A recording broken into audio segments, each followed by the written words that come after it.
Hello friends, how are you? Welcome to Indira civil services with Anuj Patel. हम लोग UPPCS 2020 के संदर्भ में मॉडर्न हिस्ट्री का पूर्व पूर्व पूर्वावलोकन, जिसे पॉइंटर भी बोलते हैं, पॉइंटर को पॉइंट टू पॉइंट को रिवीजन के संदर्भ में देख रहे थे या रिवाइज कर रहे थे हम लोग। तो हम लोग इसके अगले पार्ट 6 पे आगे बढ़ते हैं और देखते हैं भारत का संवैधानिक विकास। इस पार्ट में कंप्लीट करेंगे और आगे बढ़ेंगे।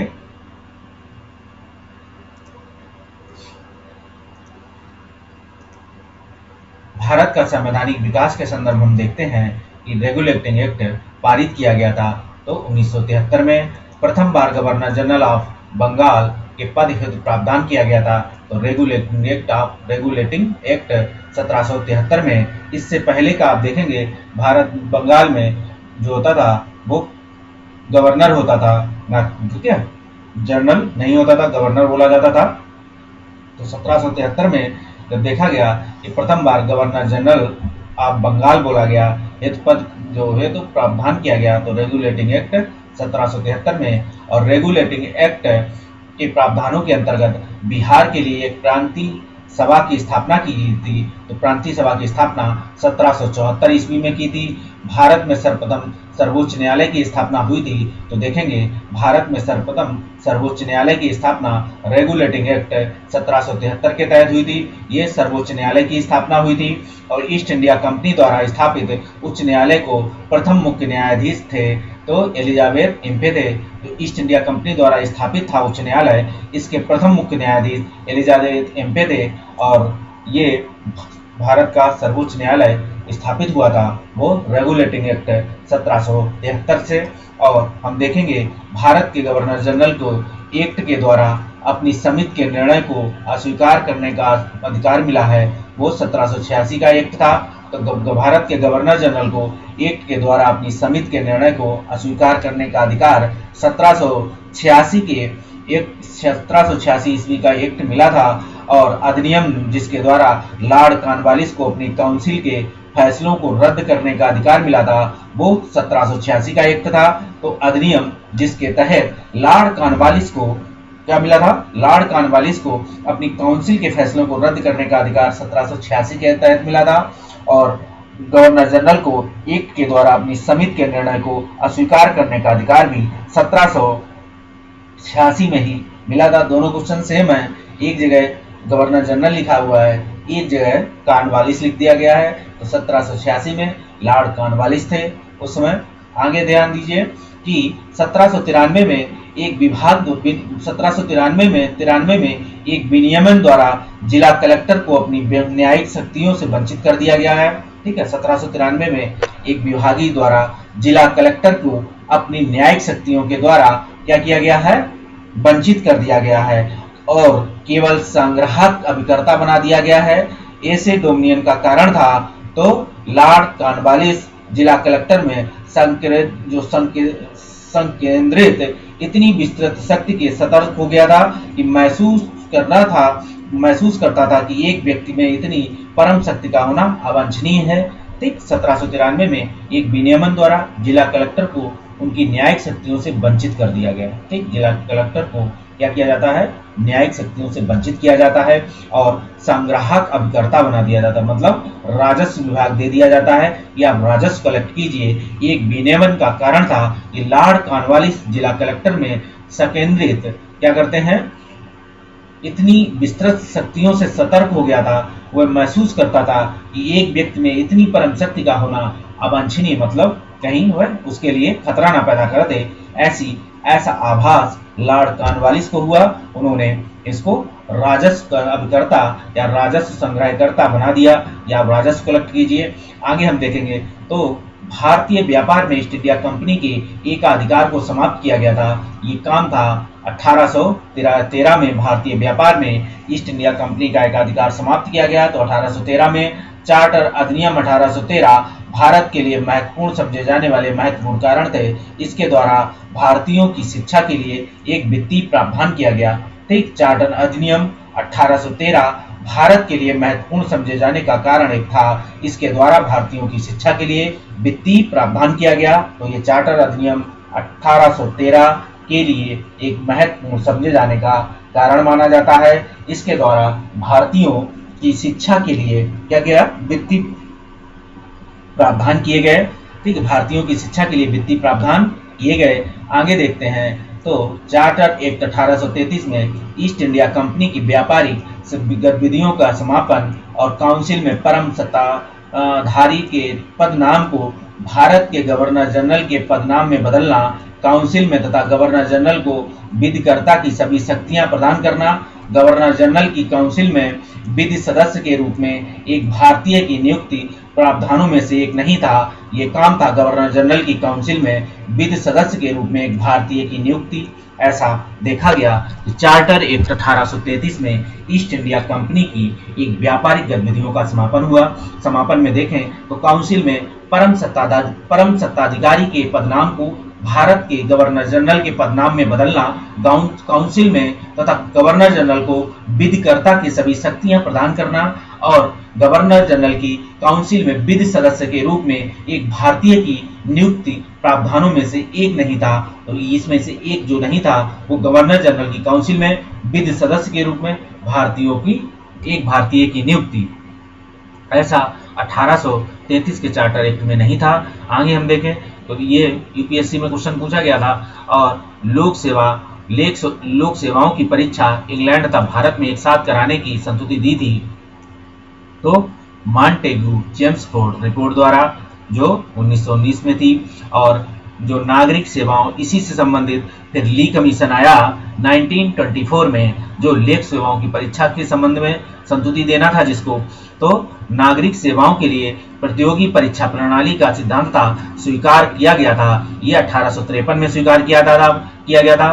पहली बार भारत में एक क्रियाशील विधान परिषद का सृजन आप देखेंगे चार्टर एक्ट 1853 में किया था। तो चार्टर एक्ट 1853 में पहली बार भारत में एक क्रियाशील विधान परिषद का सृजन किया गया था। तो ये 1853 के एक्ट के द्वारा। आगे देखते हैं ब्रिटिश सरकार अंतिम रूप से भारत एवं इंग्लैंड में एक ही समय साथ साथ इंडियन सिविल सर्विसेज ICS की परीक्षा आयोजित करने हेतु सहमत हुई थी। तो ये काम था 1922 में। तो ब्रिटिश सरकार अंतिम रूप से भारत एवं इंग्लैंड में एक ही समय साथ साथ इंडियन सिविल सर्विसेज ICS की परीक्षा आयोजित करने हेतु सहमत हुई थी, ये 1922 में। क्योंकि आप देखेंगे कि मॉन्टेग्यू चेम्सफोर्ड ने भारत और इंग्लैंड में जो ICS की परीक्षा थी एक साथ आयोजित दोनों जगह कराने की जो है अपनी रिपोर्ट में संस्तुति की थी, भेजी थी। इसी को ब्रिटिश सरकार ने स्वीकार किया और 22 में जो है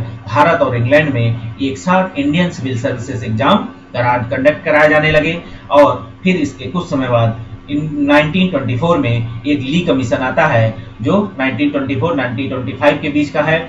अब आगे चर्चा देखेंगे कि सही सुमेलित के क्रम में नियंत्रण परिषद की स्थापना देखेंगे तो पिट्स का भारतीय अधिनियम है।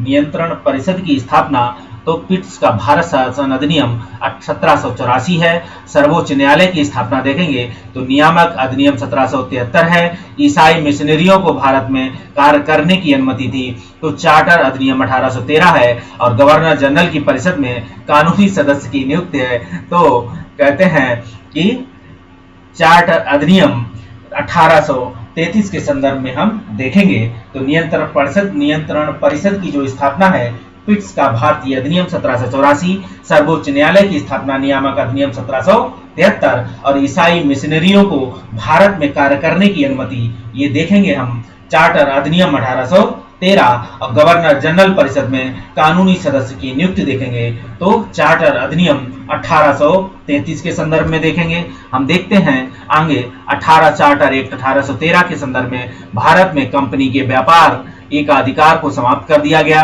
ठीक है, चार्टर एक्ट 1813 से जुड़ा है कि भारत में कंपनी का व्यापार एकाधिकार समाप्त कर दिया गया। ये इसमें सिर्फ चाय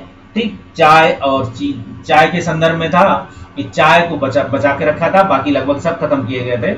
और एक जो चीजें बची थी 1813 के अधिनियम में तो भारत में कंपनी के व्यापार एकाधिकार को समाप्त किया गया था। ये 1813 में था। रेगुलेटिंग एक्ट 1773 में देखेंगे कंपनी के निर्देशकों को कंपनी के प्रबंध से संबंधित सभी पत्राचार और दस्तावेज ब्रिटिश सरकार को प्रस्तुत करने को कहा गया था। ये काम 1773 के एक्ट में किया गया था, क्योंकि ऐसा सरकार के पास रिपोर्टें गई थी, ऐसी शिकायतें पहुंची थी ब्रिटिश सरकार के पास कि ब्रिटिश ईस्ट इंडिया कंपनी जो है व्यापार में बहुत सारी करप्शन, बहुत सारे घपले कर रही है। तो इस संदर्भ में ब्रिटिश सरकार ने रेगुलेटिंग एक्ट 1773 पारित किया और कहा कंपनी के प्रबंधक से संबंधित सभी पत्राचार और दस्तावेज ब्रिटिश सरकार के समक्ष मतलब ब्रिटिश हाउस ऑफ कॉमन्स में प्रस्तुत करने को कहा गया था।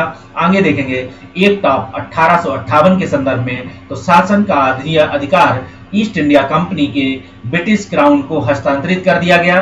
ठीक है, जब 1857 की क्रांति होती है, 1857 में आप देखेंगे कि इसके बाद जो होता है, जो शासन है वो महारानी के क्राउन के अंडर एस्टेब्लिश किया। ईस्ट इंडिया कंपनी के एकाधिकार को समाप्त किया जाता है। शासन का एकाधिकार ईस्ट इंडिया कंपनी से ब्रिटिश क्राउन को हस्तांतरित कर दिया जाता है और इसका काम लॉर्ड जो उस समय हमारे यहाँ कैनिंग जो होते थे वो अपने यहाँ वायसराय थे, वो इसको पढ़कर सुनाते हैं। और पिट्स इंडिया एक्ट 1784 के संदर्भ में देखेंगे तो भारत में ईस्ट इंडिया कंपनी के कार्यों को पूरी तरह विनियमित करने के लिए ब्रिटेन में एक बोर्ड ऑफ कंट्रोल स्थापित किया गया था। तो ये काम था पिट्स इंडिया एक्ट 1784। भारत में ईस्ट इंडिया कंपनी के कार्यों को पूरी तरीके से विनियमित करने के लिए ब्रिटिश ने एक बोर्ड ऑफ कंट्रोल स्थापित किया था और बोर्ड ऑफ कंट्रोल की स्थापना के जिस अधिनियम के अंतर्गत की गई थी वो है काम था पिट्स इंडिया अधिनियम 1784। ये काम आप देखेंगे, जो बोर्ड ऑफ कंट्रोल की स्थापना जिस अधिनियम के अंतर्गत की गई थी वह काम था पिट्स इंडिया अधिनियम 1784 के संदर्भ में ब्रिटिश ईस्ट इंडिया कंपनी ने चाय के व्यापारिक एकाधिकार को खो दिया। ठीक है, यह काम था 1813 के चार्टर एक्ट द्वारा। तो ब्रिटिश ईस्ट इंडिया कंपनी ने चाय के व्यापारिक एकाधिकार को खो दिया। यह काम था 1833 के चार्टर एक्ट के द्वारा। तो आप ये काम देखेंगे और हाँ, चाय के व्यापारिक एकाधिकार को खो दिया गया। तो आप ये काम 1813 के अधिनियम में हुआ था और देखेंगे तो चाय का एकाधिकार खोया था। अब भारत का ईस्ट इंडिया कंपनी से क्राउन को स्थानांतरित किया गया था 1858 के भारत सरकार अधिनियम के अंतर्गत। सही कथन के संदर्भ में अगर हम बात करें गवर्नमेंट ऑफ इंडिया एक्ट 1858 के अंतर्गत ब्रिटिश संसद ने ईस्ट इंडिया कंपनी को पूर्णतः समाप्त कर भारत में सीधे शासन करने के उत्तराधिकार को ग्रहण कर लिया था। तो गवर्नमेंट ऑफ इंडिया एक्ट 1858 के अंतर्गत ब्रिटिश संसद ने ईस्ट इंडिया कंपनी को पूर्णतः समाप्त कर भारत में सीधा शासन करने के उत्तरदायित्व तो ग्रहण कर लिया था। आगे हम चर्चा करें तो देखेंगे भारत के गवर्नर जनरल को अध्यादेश जारी करने की शक्ति प्रदान की गई थी। यह काम जो इंडियन काउंसिल एक्ट जो है 1861 के संदर्भ में है कि भारत के गवर्नर जनरल को अध्यादेश जारी करने की शक्ति। तो सीधे आप आंसर लगाएंगे इंडियन काउंसिल एक्ट 1861 अधिनियम, जिसमें सामूहिक कार्य संचालन के स्थान पर विभाग या विभागीय पद्धति द्वारा वायसराय की कार्यकारिणी परिषद में उसके प्रतिकार को बल प्रदान करना। तो इंडियन काउंसिल एक्ट ये था 1861 अधिनियम, जिसमें सामूहिक कहते हैं कि सामूहिक अधिनियम जिसमें सामूहिक कार्य संचालन के स्थान पर विभाग या विभागीय पद्धति द्वारा वायसराय की कार्यकारी परिषद पर उसके एकाधिकार या प्राधिकार को और बल प्रदान किया। तो यह काम था इंडियन काउंसिल एक्ट 1861। तो याद रखिएगा, इसे विभाग की बात है, विभागीय पद्धति की बात हुई, ये वायसराय की कार्यकारी परिषद पर उसके प्राधिकार को, ठीक है, उनके प्राधिकार को बल प्रदान करना, ये सारी बात 1861 में होती है। और आप देखेंगे कि अध्यादेश जारी करने की शक्ति 1861 में मिलती है। विभागीय पद्धति या विभाग वायसराय कार्यकारिणी परिषद पर उसके प्राधिकार को बल प्रदान किया जाता है। ये भी ऊपर वाले क्वेश्चन से रिलेटेड है, आप ध्यान रखिएगा। आगे बात करें तो देखेंगे भारतीय विधान परिषद को बजट पर बहस करने की शक्ति प्राप्त हुई थी। ये भारतीय परिषद अधिनियम 1892 द्वारा देखेंगे भारतीय विधान परिषद को बजट पर बहस करने की शक्ति प्राप्त हुई थी। तो आप देखेंगे भारतीय परिषद अधिनियम 1892 द्वारा। और हम आगे बात करेंगे तो अंग्रेजों ने भारत में सर्वप्रथम परोक्ष निर्वाचन प्रणाली की शुरुआत की थी। तो ये काम शुरू किया था। आप देखेंगे कि अंग्रेजों ने भारत में सर्वप्रथम परोक्ष निर्वाचन प्रणाली की शुरुआत 1892 में की थी, जिसे परोक्ष निर्वाचन प्रणाली या प्रत्यक्ष निर्वाचन प्रणाली परोक्ष कहेंगे। तो 1892 भारतीय विधान परिषद में बजट पर बहस करने की शक्ति, ठीक है, बजट पर बहस मतलब प्रश्न पूछने की शक्ति या बहस करने की शक्ति 1892। और परोक्ष निर्वाचन, इसे याद रखिएगा, इनकी वर्ड हैं ये सारे, बहस पर बजट, परोक्ष निर्वाचन, ये सभी काम 1892 में होते हैं। भारत में मीडिया को नियंत्रित करने के लिए एक्ट थे तो 1835, 1867, 1878 और 1908, ये 4 एक्ट आए थे। आप याद रखिएगा, 1835 में आया, फिर 1867 में आया, फिर 1878 में आया, फिर 1908 में आया। ये सारे एक्ट मीडिया को क्या थे, नियंत्रित करने के लिए किए गए थे। भारतीय समाचार पत्र पत्रिकाओं को क्या था, रेगुलेट करने के लिए या उनको मतलब कंट्रोल करने के लिए थे। तो 1835, 1867, 1878 और 1908। आगे हम बात करेंगे तो देखेंगे बॉम्बे, मद्रास और कलकत्ता में उच्च न्यायालयों की स्थापना जो होती है वह काम भी 1861 के अधिनियम के तहत होता है। बॉम्बे, मद्रास, कलकत्ता, आप याद रखिएगा, बॉम्बे, मद्रास, कलकत्ता में उच्च न्यायालय की स्थापना 1861 में होती है।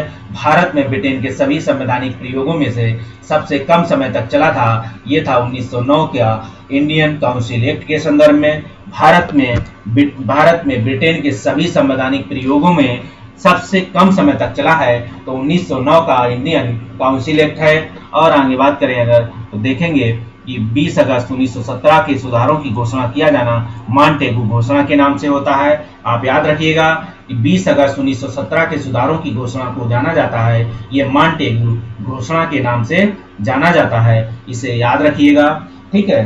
तो भारत में ब्रिटेन के सभी संवैधानिक प्रयोगों में से सबसे कम समय तक चला है तो ये काम 1909 का इंडियन काउंसिल एक्ट था। संवैधानिक प्रयोगों में सबसे कम समय तक 1909 का इंडियन काउंसिल एक्ट है। और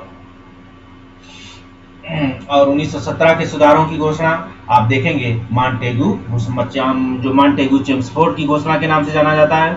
जो घोषणा होती है वो भारत सचिव के नाम से होती है। तो मॉन्टेगू भारत सचिव थे इंग्लैंड में, इसलिए आप देखोगे कि 1917 के सुधारों की घोषणा को जाना गया है तो मॉन्टेगू घोषणा कहा जाता है, ना कि चेम्सफोर्ड। इस चीज को भी आप अंतर डिवाइड करें, ध्यान दें इस चीज को। मॉन्टेगू चेम्सफोर्ड की रिपोर्ट भारत सरकार अधिनियम 1919 के आधार पर बनी थी। आप देखेंगे प्रांतों में द्वैध शासन प्रणाली या डायरकी अधिनियम के अंतर्गत लागू की गई थी। तो ये 1919 के अधिनियम में की गई थी।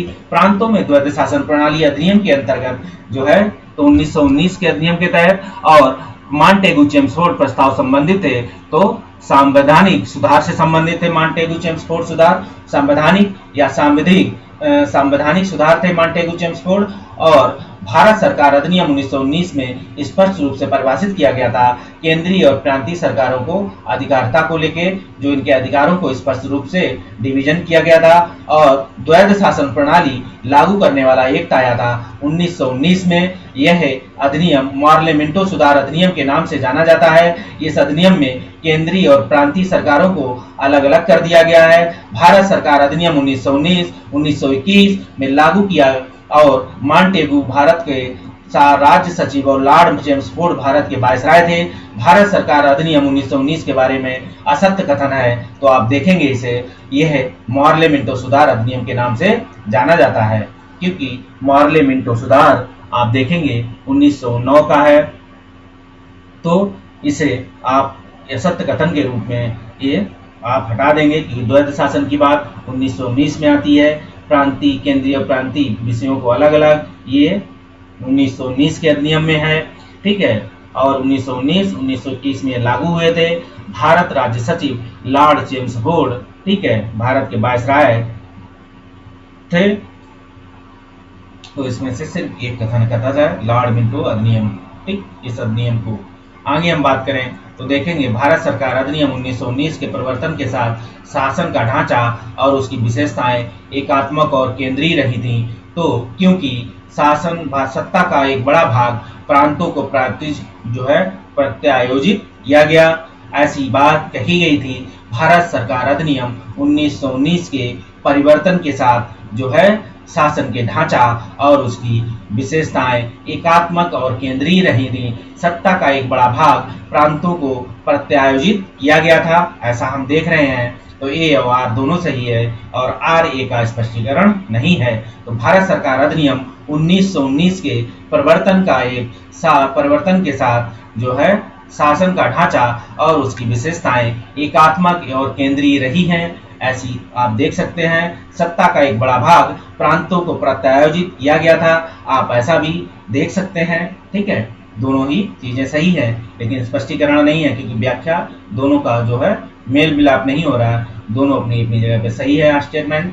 आगे, द्विशासन का अर्थ होता है प्रशासन के विषयों को दो भागों में विभाजित किया जाना, क्योंकि प्रांतों के उत्तरदायी शासन को बोध का प्रवर्तन कराने का प्रयत्न किया गया था। तो ए और आर दोनों सही है, आर ए क्या सही स्पष्टीकरण है। भारत सरकार अधिनियम 1935 आधारित था साइमन कमीशन की रिपोर्ट के आधार पर। आगे हम देखें 1935 में भारत सरकार अधिनियम की विशेषताएं थी। गवर्नरी प्रांत में द्वैध शासन की समाप्ति, जो अबोलिशन ऑफ डायरकी के स्टेट, ये 1935 में कहा था कि प्रांत में द्वैध शासन समाप्त किया दिया था और सेंट्रल में क्या थी, द्विसदनी व्यवस्था की बात लाई गई थी और गवर्नरों को विधायी क्रियाओं में वीटो की शक्ति तथा स्वयं द्वारा विधि बनाना, ऐसा 1935 के शासन में अधिनियम में शामिल किया गया था कि गवर्नरों को विधायी क्रियाओं में निषेधाधिकार वीटो की शक्ति दी गई थी। प्रांतों में जो गवर्नर नियुक्त किए गए थे उनको क्या था, अगर कोई प्रांत में सरकार कोई विधेयक बनाती है तो उसे वीटो करने का अधिकार दिया गया था गवर्नर को, और शक्ति स्वयं द्वारा विधि बनाना, और वो अपनी स्वयं द्वारा विधि भी बना सकते हैं, ऐसी बात थी। भारत सरकार अधिनियम 1935 ने समाप्त की थी प्रांतीय द्वैध शासन व्यवस्था को समाप्त किया था।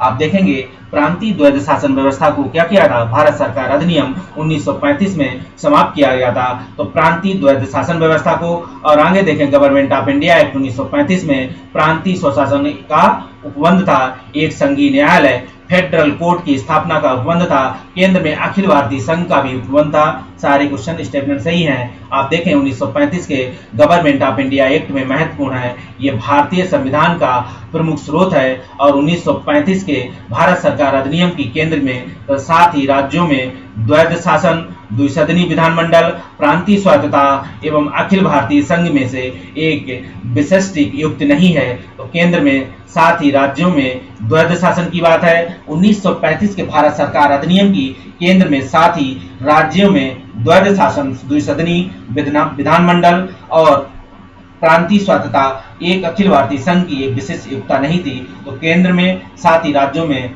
द्वैध शासन, सिर्फ केंद्र में द्वैध शासन या द्विसदनी व्यवस्था थी, लेकिन राज्यों में द्विसदनी व्यवस्था खत्म कर दी गई थी। आगे हम देखते हैं तो 1935 के भारत सरकार अधिनियम द्वारा प्रस्तावित फेडरल यूनियन में राजसी प्रांतों को शामिल किए जाने के पीछे अंग्रेजों की असली मंशा राष्ट्रवादी नेताओं के राष्ट्र साम्राज्य विरोधी सिद्धांतों को व्यर्थ करने के लिए राजाओं को इस्तेमाल करना, ऐसी 1935 के भारत सरकार अधिनियम द्वारा प्रस्तावित फेडरल यूनियन में राजसी प्रांतों को शामिल करने के पीछे अंग्रेजों की असली मंशा थी राष्ट्रवादी नेताओं को साम्राज्यवाद विरोधी सिद्धांतों को व्यक्त करने के लिए राजाओं को इस्तेमाल करना, ऐसा इसमें शामिल था।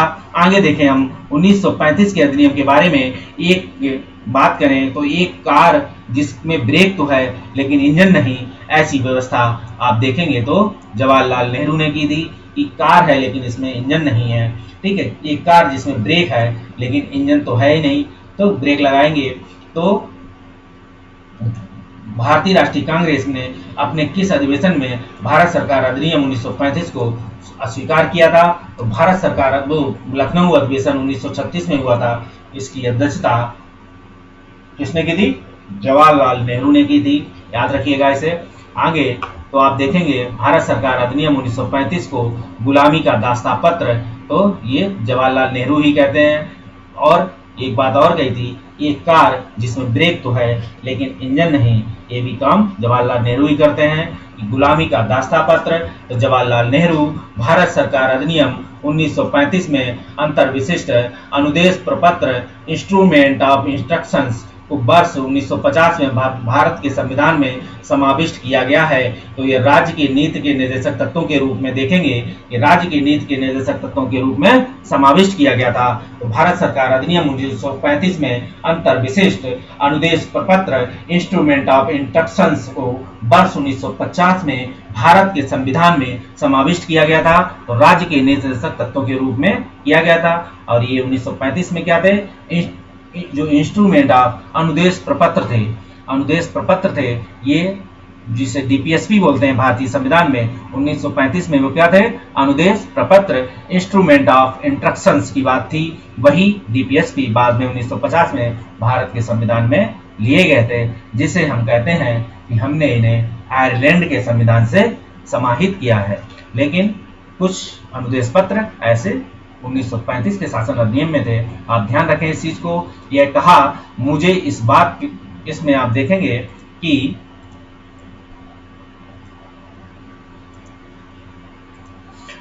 यह कहा है कि मुझे इस आरोप के संबंध में कोई क्षमा नहीं मांगनी है। यह कहा है कि मुझे इस आरोप के संबंध में कोई क्षमा नहीं मांगनी है कि क्या, कि भारत की संविधान के प्रारूप में गवर्नमेंट ऑफ इंडिया एक्ट 1935 के एक बड़े भाग को पुनः उत्पादित कर दिया गया।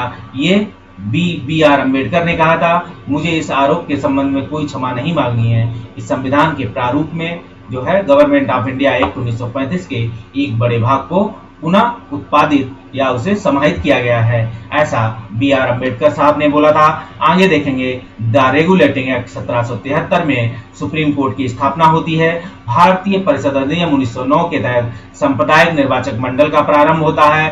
भारत सरकार अधिनियम 1919 के तहत द्वैध शासन का प्रारंभ होता है। तो आप द्वैध शासन की बात करेंगे तो भारत सरकार अधिनियम 1919 और जो प्रांतों में था, भारत सरकार अधिनियम 1935 में प्रांतों को स्वतंत्रता के लिए प्रावधान किया गया था। बहुत सिंपल क्वेश्चन है।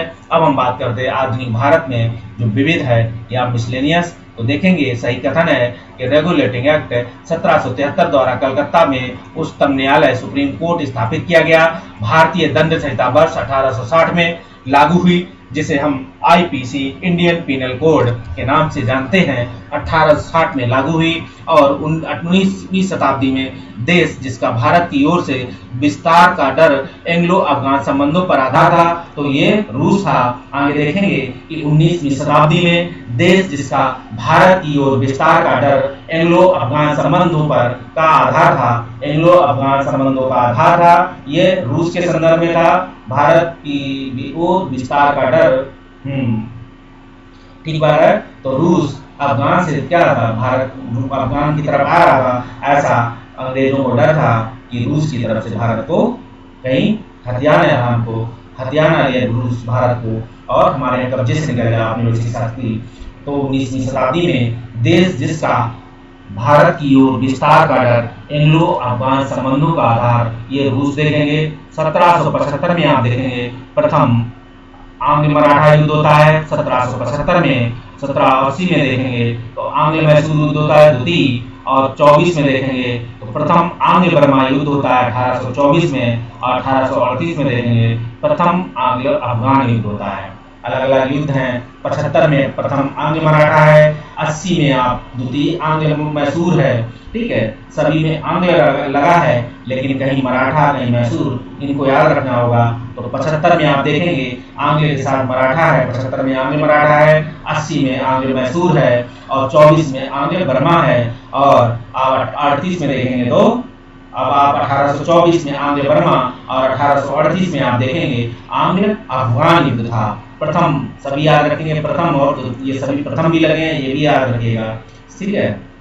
तो आगे देखेंगे तो 1775 में प्रथम आंग्ल अब जो प्रथम आंग्ल मराठा युद्ध 1775, 1780 में द्वितीय आंग्ल मैसूर युद्ध, और 1824 में देखेंगे प्रथम आंग्ल बर्मा युद्ध है, और 1838 में देखेंगे प्रथम आंग्ल अफगान युद्ध है। हम देखेंगे पुनः जजिया लगाना, तो पुनः जजिया लगाना की बात है फारूसियर के समय हुई थी, और मछलीपट्टनम पर अधिकार की बात है फोर्ड ने की थी, और प्रथम सती प्रथा निषेध अधिनियम 18 जो है विलियम बेंटिक के समय हुई थी। और दास्ता कांत की बात करेंगे तो लॉर्ड एलनबरो के संबंध में बात हुई थी। तो पुनः जजिया लगाना फारूसियर है, और मछलीपट्टनम पर अधिकार की बात करेंगे तो फोर्ड के संदर्भ में बात करेंगे, और इनको सती प्रथा पर निषेध अधिनियम देखेंगे तो लॉर्ड विलियम बेंटिक के संदर्भ में करेंगे, और दास्ता कांत करेंगे तो लॉर्ड एलनबरो के संबंध में करेंगे। तो जजिया कर फारूसियर ने अपना लगाया था, मछलीपट्टनम पर अधिकार फोर्ड ने किया था, सती प्रथा का निषेध अधिनियम ये विलियम बेंटिक ने किया था, राजा राम मोहन राय के प्रयासों से हुआ था, आपको पता है। ये दास्ता कांत लॉर्ड एलनबरो ने किया था। अब हम बात करें अगर भारत के संदर्भ में शासन में पितृसत्तात्मक दृष्टिकोण को प्रायः संबंधित माना जाता है, तो पितृसत्तात्मक सत्ता के दृष्टिकोण को आप देखेंगे तो ये थॉमस मुनरो ने, और भारत में 19वीं सदी में पड़े अकाल को प्रकोप का समुद्र सी ऑफ कैलेमिटी कहा गया है। तो उड़ीसा अकाल को 1866-67 में पड़ा था, तो इसे सी ऑफ कैलेमिटी कहा जाता है। प्रकोप का समुद्र इसे उड़ीसा के अकाल को बोला जाता है, 1866-67 में पड़ा था, और पितृसत्तात्मक दृष्टिकोण का संबंध माना जाता है भारत में, तो वो थॉमस मुनरो थे, आप इसे याद रखें। और भारतीय दुर्भिक्ष संहिता 1883 का निर्माण किया था स्ट्रैची आयोग ने। एक भारतीय दुर्भिक्ष या अकाल संहिता आई थी, भारतीय अकाल संहिता, भारतीय दुर्भिक्ष संहिता 1833 का निर्माण स्ट्रैची आयोग से हुआ था। अब आगे बात करें तो 1767 और 69 में आप देखेंगे तो प्रथम आंग्ल मैसूर युद्ध होता है, ठीक है, और 1767 और 69 के बीच प्रथम आंग्ल मैसूर होता है, और 1790-92 में आप देखेंगे तृतीय मैसूर युद्ध होता है, और 1824 से 26 के बीच प्रथम आंग्ल बर्मा युद्ध है, 1845 से 46 के बीच देखेंगे प्रथम आंग्ल सिख युद्ध है, ठीक है, 45-46 1845 तो प्रथम आंग्ल सिख युद्ध है,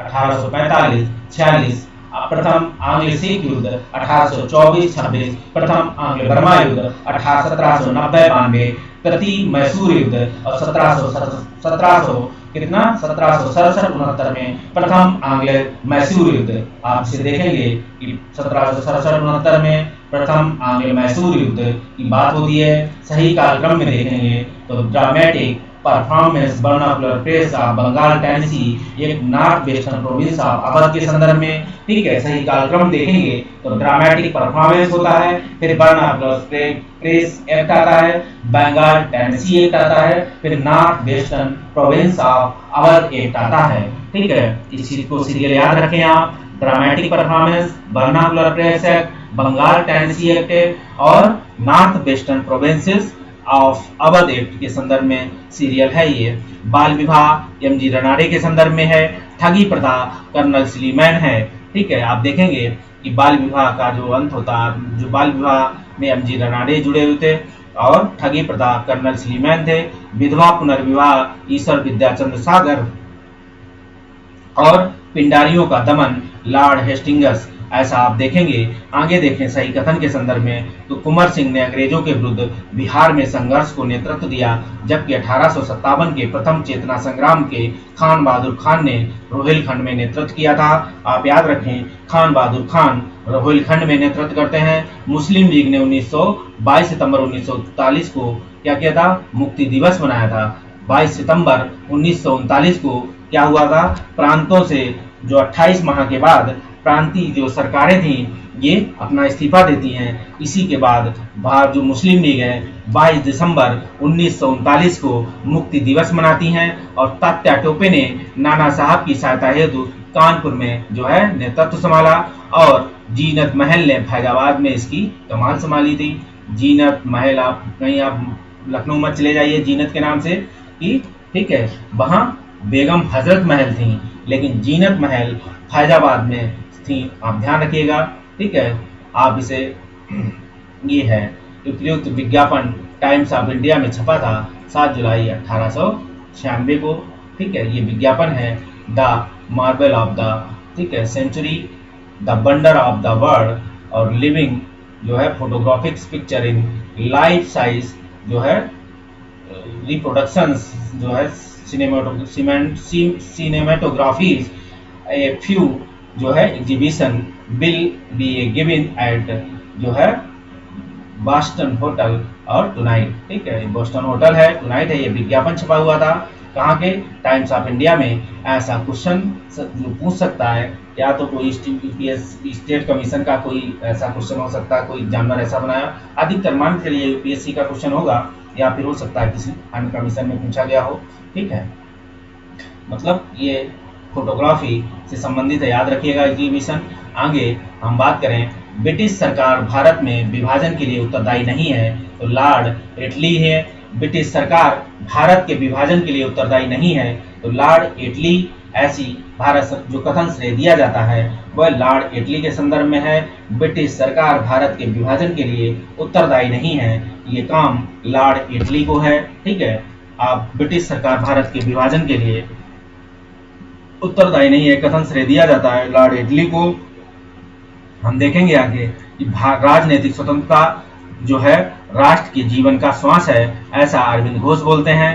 राजनीतिक स्वतंत्रता राष्ट्र का जीवन का श्वास कहा था अरविंद घोष ने। न्यू लैंप ऑफ ओल्ड लेख श्रृंखला 1893-94 में सर्वहारा वर्ग के साथ संपर्क से बाहर होने के लिए कांग्रेस की आलोचना की गई थी। इन लेखों में लेख थे अरविंद घोष के। ठीक है, न्यू लैंप फॉर ओल्ड लेख श्रृंखला 1893-94 में सर्वहारा वर्ग के साथ संपर्क से बाहर होने के लिए कांग्रेस की आलोचना की गई थी, ये काम किया था तो अरविंद घोष ने।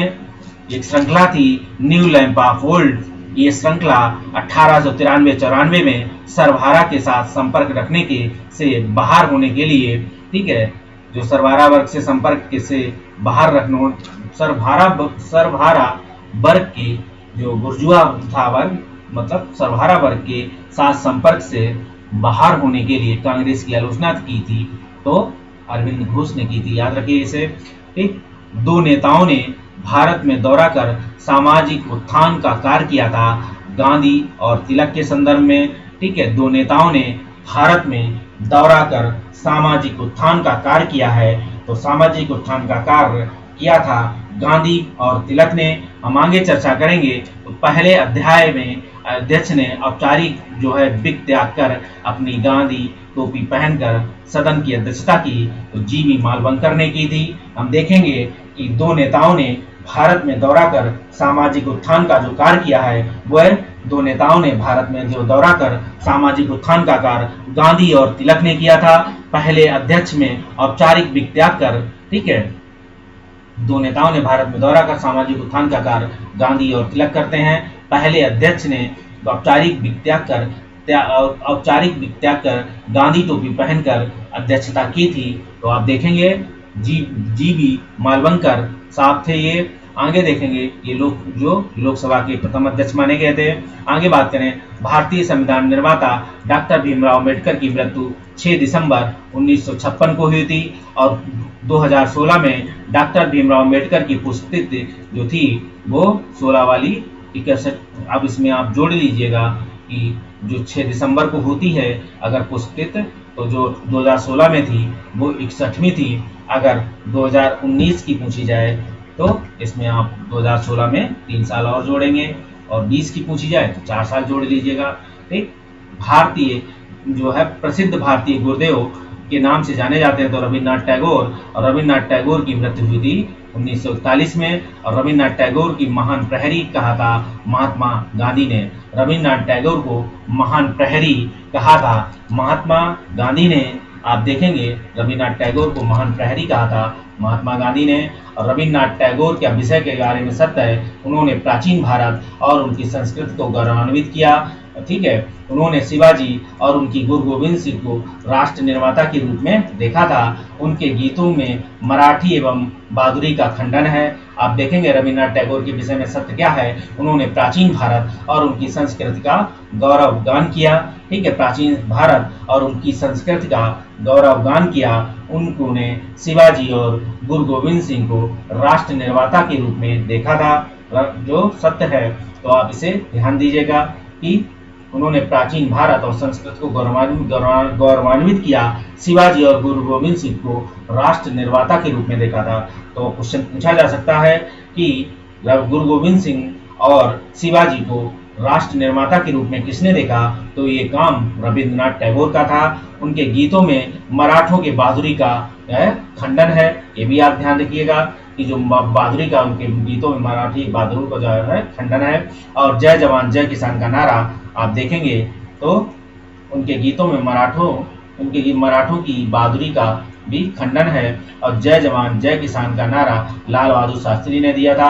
आज़ादी हमारी पहुंच के अंतर्गत है, हमें इसका कस कर पकड़ना चाहिए, ऐसा कहा था तो महात्मा गांधी ने कहा था। आज़ादी हमारी पहुंच के अंतर्गत है, हमें इसे कस कर पकड़ना चाहिए, ऐसा महात्मा गांधी ने कहा था। और हम जो है हमारी भारत की मुक्ति महात्मा गांधी के नेतृत्व में नहीं होगी, ये लिखा था सुभाष चंद्र बोस ने। आप देखेंगे भारत की मुक्ति महात्मा गांधी के नेतृत्व में नहीं होगी, ये लिखा था किसने, सुभाष चंद्र बोस ने। ठीक है, और आज़ादी हमारी पहुंच के अंदर, इसे हमें कसकर पकड़ना चाहिए, ये 1942 जब आंदोलन शुरू होता है उस संदर्भ के आसपास का कथन है। आप ध्यान दीजिएगा, प्रत्येक वस्तु जो है प्रतीक्षा कर सकती है परंतु त्रस्त नहीं, ऐसा जवाहरलाल नेहरू ने बोला था।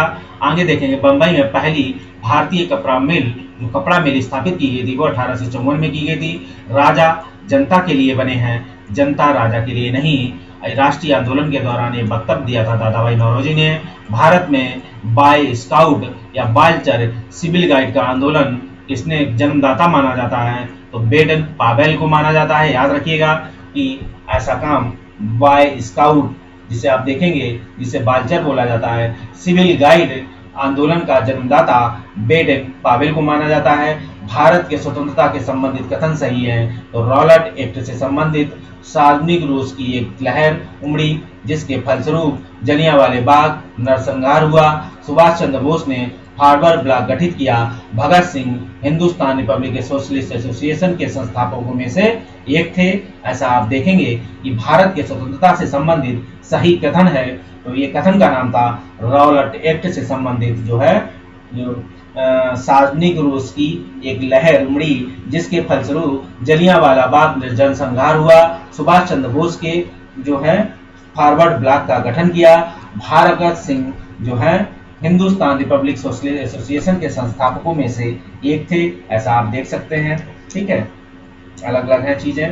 तो रॉलेट एक्ट के समय रोष उमड़ी, फलस्वरूप जलियांवाला बाग नरसंहार हुआ था। और सुभाष चंद्र बोस ने forward block 1939, Bhagat Singh Hindustan republic socialist association के संस्थापकों में से एक थे, जबकि ये संस्थापक मेन थे सुभाष चंद्र बोस। और ये दिल्ली के फिरोजशाह कोटला मैदान में इसकी गठन किया गया था एचएसआरए का।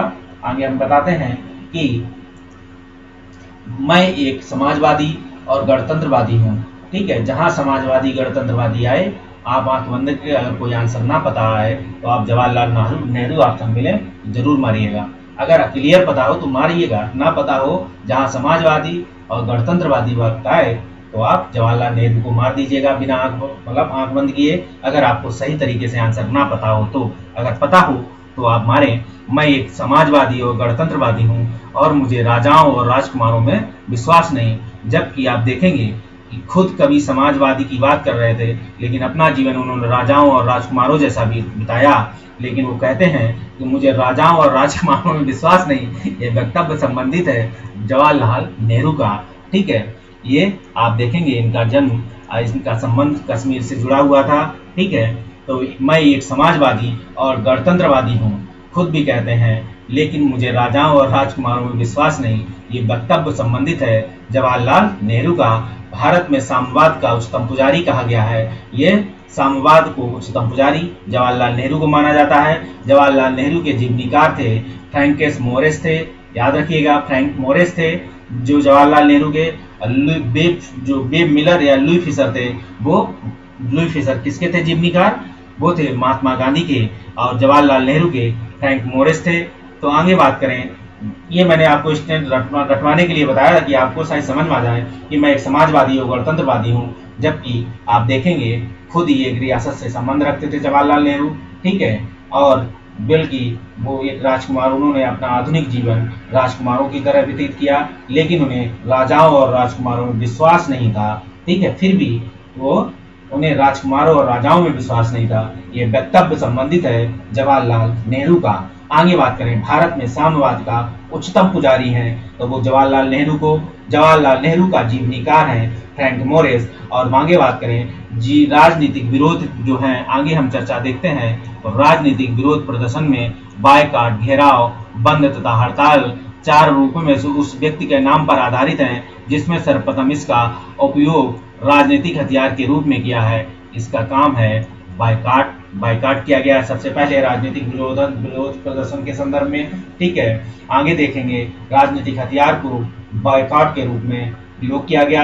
अब सही कथन की बात करें तो आर्य समाज देखेंगे तो आर्य समाज की स्थापना 1875 में हुई थी। अल हिलाल को मौलाना अबुल कलाम आजाद ने प्रकाशित किया था और कलकत्ता के प्रसिद्ध जो प्रेसिडेंसी कॉलेज है पूर्व हिंदू कॉलेज की स्थापना राजा राम मोहन राय ने की थी। आर्य समाज की स्थापना आप देखेंगे 1875 में हुई थी। अल हिलाल को मौलाना जो अबुल कलाम आजाद ने प्रकाशित किया और कलकत्ता के प्रसिद्ध प्रेसिडेंसी कॉलेज पूर्व हिंदू कॉलेज की स्थापना राजा राम मोहन राय ने की थी। आप देखेंगे अलग अलग स्टेटमेंट है। अल हिलाल को मौलाना अबुल कलाम आजाद ने प्रकाशित किया, कलकत्ता में प्रसिद्ध प्रेसिडेंसी कॉलेज, पूर्व में से हिंदू कॉलेज कहते हैं, जिसे राजा राम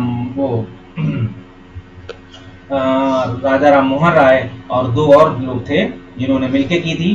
तो आप देखेंगे तो प्रेसिडेंसी कॉलेज या पूर्व में हिंदू कॉलेज की स्थापना राजा राम मोहन राय ने की थी। चंपारण आंदोलन, असहयोग आंदोलन, भारत छोड़ो आंदोलन तथा दांडी मार्च घटनाओं में से कालक्रम में तीसरे स्थान पर आप देखेंगे तो ये दांडी मार्च है। तीसरे स्थान पे आप देखेंगे दांडी मार्च। पहले आप देखेंगे तो चंपारण, असहयोग, भारत छोड़ो आंदोलन, दांडी मार्च में देखेंगे तो सबसे आप देखेंगे चंपारण के बाद असहयोग, असहयोग के बाद दांडी मार्च, दांडी के बाद सविनय अवज्ञा के बाद भारत छोड़ो आंदोलन। आप सीरियल लगा सकते हैं इसको। आगे देखेंगे तो भारतीय राजनीति में 1974 के बाद महिलाओं ने सर्वाधिक प्रयोग किया था अरुणा असफली। भारतीय राजनीति में 1947 में के बाद महिला ने सर्वाधिक योगदान दिया है, वह अरुणा असफली थी। हम बहुत बड़ी भूल कहें जो है भारतीय राज्य में 1947 के बाद जिस महिला ने सर्वाधिक योगदान दिया वह नाम था अरुणा असफली। और हम बहुत बड़ी भूल करेंगे कि हम बिहार की जनता उनके मंत्रिमंडल को लीग के नेताओं के हिंसक व आसन्न आक्रमणों के आगे अशिक्षित छोड़ देंगे। तो ये काम था 1946 की बात सरदार पटेल ने बोला था, ठीक है। 1921 में पहली बार पूर्ण स्वतंत्रता की मांग को उठाया था। तो 1921 में आप पूर्ण स्वतंत्रता की सबसे पहले मांग मौलाना हसरत मोहनी ने उठाई थी। और भारत विभाजन के लिए आप देखेंगे मोहम्मद अली जिन्ना को सर्वाधिक उत्तरदायी ठहराया गया था। ये नाम था लॉर्ड माउंटबेटन। तो लॉर्ड माउंटबेटन भारत विभाजन के लिए मोहम्मद अली जिन्ना को सर्वाधिक उत्तरदायी ठहराया गया। ये काम था लॉर्ड माउंटबेटन। आगे बात करें 31 दिसंबर 1928 को दिल्ली में हुए सर्वदलीय मुस्लिम सम्मेलन की अध्यक्षता की थी। ये काम आगा खान ने की थी, ठीक है। जो 31 दिसंबर 1928 को दिल्ली में हुए सर्वदलीय मुस्लिम सम्मेलन की अध्यक्षता आगा खान ने की थी। हम आगे बात करें अगस्त 1923 में जो बनारस हिंदू महासभा के अधिवेशन की अध्यक्षता की थी तो पंडित मदन मोहन मालवीय ने की थी। तो अगस्त 1923 में बनारस हिंदू महासभा के अधिवेशन की अध्यक्षता पंडित मदन मोहन मालवीय ने की थी, ठीक है। बनारस हिंदू महासभा वो थी 1923 में। और आप देखेंगे दिल्ली में हुए सर्वदलीय मुस्लिम सम्मेलन की अध्यक्षता आगा खान ने की थी जो 1928 में हुई थी। आगे हम बात करें तो देखेंगे तो भारत का कम्युनिस्ट पार्टी तथा राष्ट्रीय स्वयंसेवक संघ की स्थापना आप देखेंगे। कम्युनिस्ट पार्टी 1925 और 1925 करीब करीब वर्ष एक ही है। सबसे करीबी वर्ष 1925 फ्रंटियर गांधी, अब सीमांत गांधी अब्दुल गफ्फार खान को बोला जाता है। आगे अगर फ्रंटियर गांधी की जगह सीमांत गांधी आए तब भी आप अब्दुल गफ्फार खान को मारेंगे। आगे हम चर्चा करें तो देखेंगे अंग्रेजों के विरुद्ध खान अब्दुल गफ्फार खान द्वारा प्रारंभ किए गए आंदोलन का नाम था लाल कुर्ती। और आप देखेंगे डॉक्टर बी आर अम्बेडकर ने यह कहकर आक्रमण किया कि अम्बेडकर को उदार ब्रिटिश सरकार द्वारा थोपा गया नेतृत्व प्राप्त हुआ, क्योंकि उनकी सेवाएं राष्ट्रवादी नेताओं को बाधा पहुंचाने के लिए आवश्यक थी। ऐसा काम डॉक्टर बी एस मुंजे ने बोला था कि डॉक्टर बी आर अम्बेडकर ने यह कहकर आक्रमण किया है, ठीक है, अम्बेडकर को उदार ब्रिटिश सरकार द्वारा थोपा गया नेतृत्व प्राप्त हुआ था। ऐसा बी आर अम्बेडकर पर यह कहकर आक्रमण किसने किया, तो मुंजे साहब ने आक्रमण किया अम्बेडकर साहब पे, क्या कहकर कि अम्बेडकर को जो है उदार ब्रिटिश सरकार द्वारा थोपा गया नेतृत्व प्राप्त हुआ था, क्योंकि उनकी सेवाएं राष्ट्रवादी नेताओं को बाधा पहुंचाने के लिए आवश्यक थी। ये statement doctor B S Moonje ने दिया था। और आगे बात करें तुपरी जो है त्रिपुरी जानते हैं, त्रिपुरी तो अलग है, त्रिपुरी जबलपुर के पास है, लेकिन त्रिपुरा में है। तो त्रिपुरा की देसी रियासत स्वतंत्रता आंदोलन में 20वीं सदी में आंदोलन में शामिल हुई थी। बंगाल के क्रांतिकारी त्रिपुरा में आश्रय दिए हुए थे, ठीक है, बंगाल के क्रांतिकारी त्रिपुरा में आश्रय लिए हुए थे। ऐसा कर देखते हुए त्रिपुरा की देसी सरकार, देसी रियासत स्वतंत्रता आंदोलन में 20वीं सदी के प्रारंभ में शामिल हुई, ठीक है। ऐसा हुआ था कि त्रिपुरा की जो देसी रियासत थी वो स्वतंत्रता आंदोलन में 20वीं सदी के प्रारंभ में शामिल हुई, क्योंकि बंगाल के क्रांतिकारी त्रिपुरा में आश्रय लिए हुए थे। और राजेंद्र प्रसाद रहने वाले थे बिहार के, आपको पता है, महान कवि रविन्द्रनाथ टैगोर और महान चित्रकार के रूप में उभरे। तो उनकी आयु थी लगभग, वो 70 वर्ष के थे, तब वो क्या हुआ, एक महान चित्रकार और महान जो है चित्रकार के रूप में उभरे और महान कवि के रूप में भी उभरे, ठीक है। आगे जगत नारायण लाल को जेल में डाला गया था हजारीबाग में, जगत नारायण लाल को हजारीबाग जेल में रखा गया था। कस्तूरबा, ये बीपीएससी स्पेशल क्वेश्चन है। आगे देखें कस्तूरबा और महादेव देसाई की समाधियां आप देखेंगे तो आगा खां पैलेस पूना में हुई थी। अब जब 1942 का भारत छोड़ो आंदोलन हुआ था तो ऑपरेशन जीरो हावर्स के तहत को क्या नाम, गांधी जी को कहाँ रखा गया था, गांधी जी को आगा खां पैलेस में रखा गया था। और तो गांधी जी को अधिकतर नेता, जो बड़े बड़े नेता थे कांग्रेस के, सभी गिरफ्तार किए गए थे। उनमें महात्मा गांधी का नाम सबसे ऊपर था, उन्हें सबसे पहले आप देखेंगे गिरफ्तार किया गया होगा, तो उन्हें आगा खां पैलेस में रखा गया था। उनके साथ उनकी पत्नी कस्तूरबा गांधी और महादेव देसाई की समाधियां, महादेव देसाई उनके साथ थे, वो 3 लोग थे। तो वहां 2 लोगों की मृत्यु होती है भारत छोड़ो आंदोलन के समय। एक नाम था कस्तूरबा, उनकी पत्नी, और उनके सचिव महादेव देसाई जो उनके साथ थे, ये उनके सचिव थे, ध्यान रखिएगा। तो महादेव देसाई की समाधियां आगा खां पैलेस पूना में ही है। ये उस समय की बात है जब वो आगा खां पैलेस में नजरबंद थे, तो उनके साथ ये दोनों लोग थे और उस समय इनकी मृत्यु होती है दोनों लोगों की। आगे हम देखेंगे तो कांग्रेस के आधिकारिक इतिहास के रचयिता देखेंगे तो पट्टाभ सीतारमैया थे। कांग्रेस के आधिकारिक इतिहास के रचयिता पट्टाभ सीतारमैया थे। भारत में उपनिवेश काल में हिटली आयोग का उद्देश्य था, आप आगे चर्चा करें तो देखेंगे भारत में उपनिवेश काल में हिटली आयोग का उद्देश्य कानून श्रमिकों को मौजूदा परिस्थितियों पर प्रतिवेदन करने कर जो है सिफारिश प्रस्तुत करना।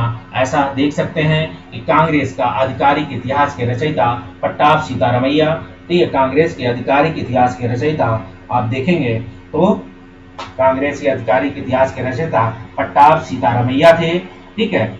और भारत में उपनिवेश काल में हिटली आयोग का उद्देश्य था श्रमिकों को मौजूदा परिस्थितियों पर प्रतिवेदन पर कर परिस्थितियां पर सिफारिशों पर प्रस्तुति दे करना।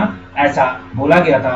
भारत में उपनिवेश काल में हिटली आयोग का उद्देश्य था कि श्रमिकों की मौजूदा परिस्थितियों पर प्रतिवेदन कर सिफारिशें प्रस्तुत करना, ठीक है, हिटली आयोग था। आगे देखें कैथरीन मेयो, एडल्स हेक्सले, चार्ल्स एंड्रयूज और विलियम डिग्बी के बीच आम रिश्ता था।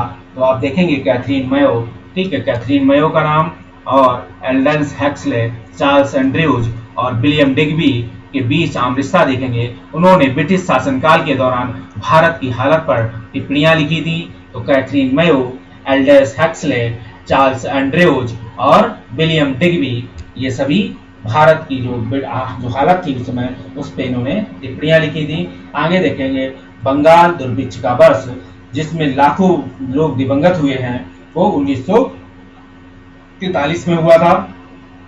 आगे देखें विश्व में शांति एवं आपसी सहयोग करने के लिए नेहरू जी ने जो सिद्धांत दिया था उसे नॉन अलाइनमेंट कहते हैं, गुट निरपेक्षता। आगे देखेंगे 15 अगस्त 1947 के बाद भारत का भाग जो पुर्तगाल के अधीन रहा है, तो ये काम था 1900 गोवा, और ये 1960 तक लगभग रहा है। 1960-61 में भारत ने इनसे लिया था, आप हो सकता है। और 15 अगस्त 1947 के पश्चात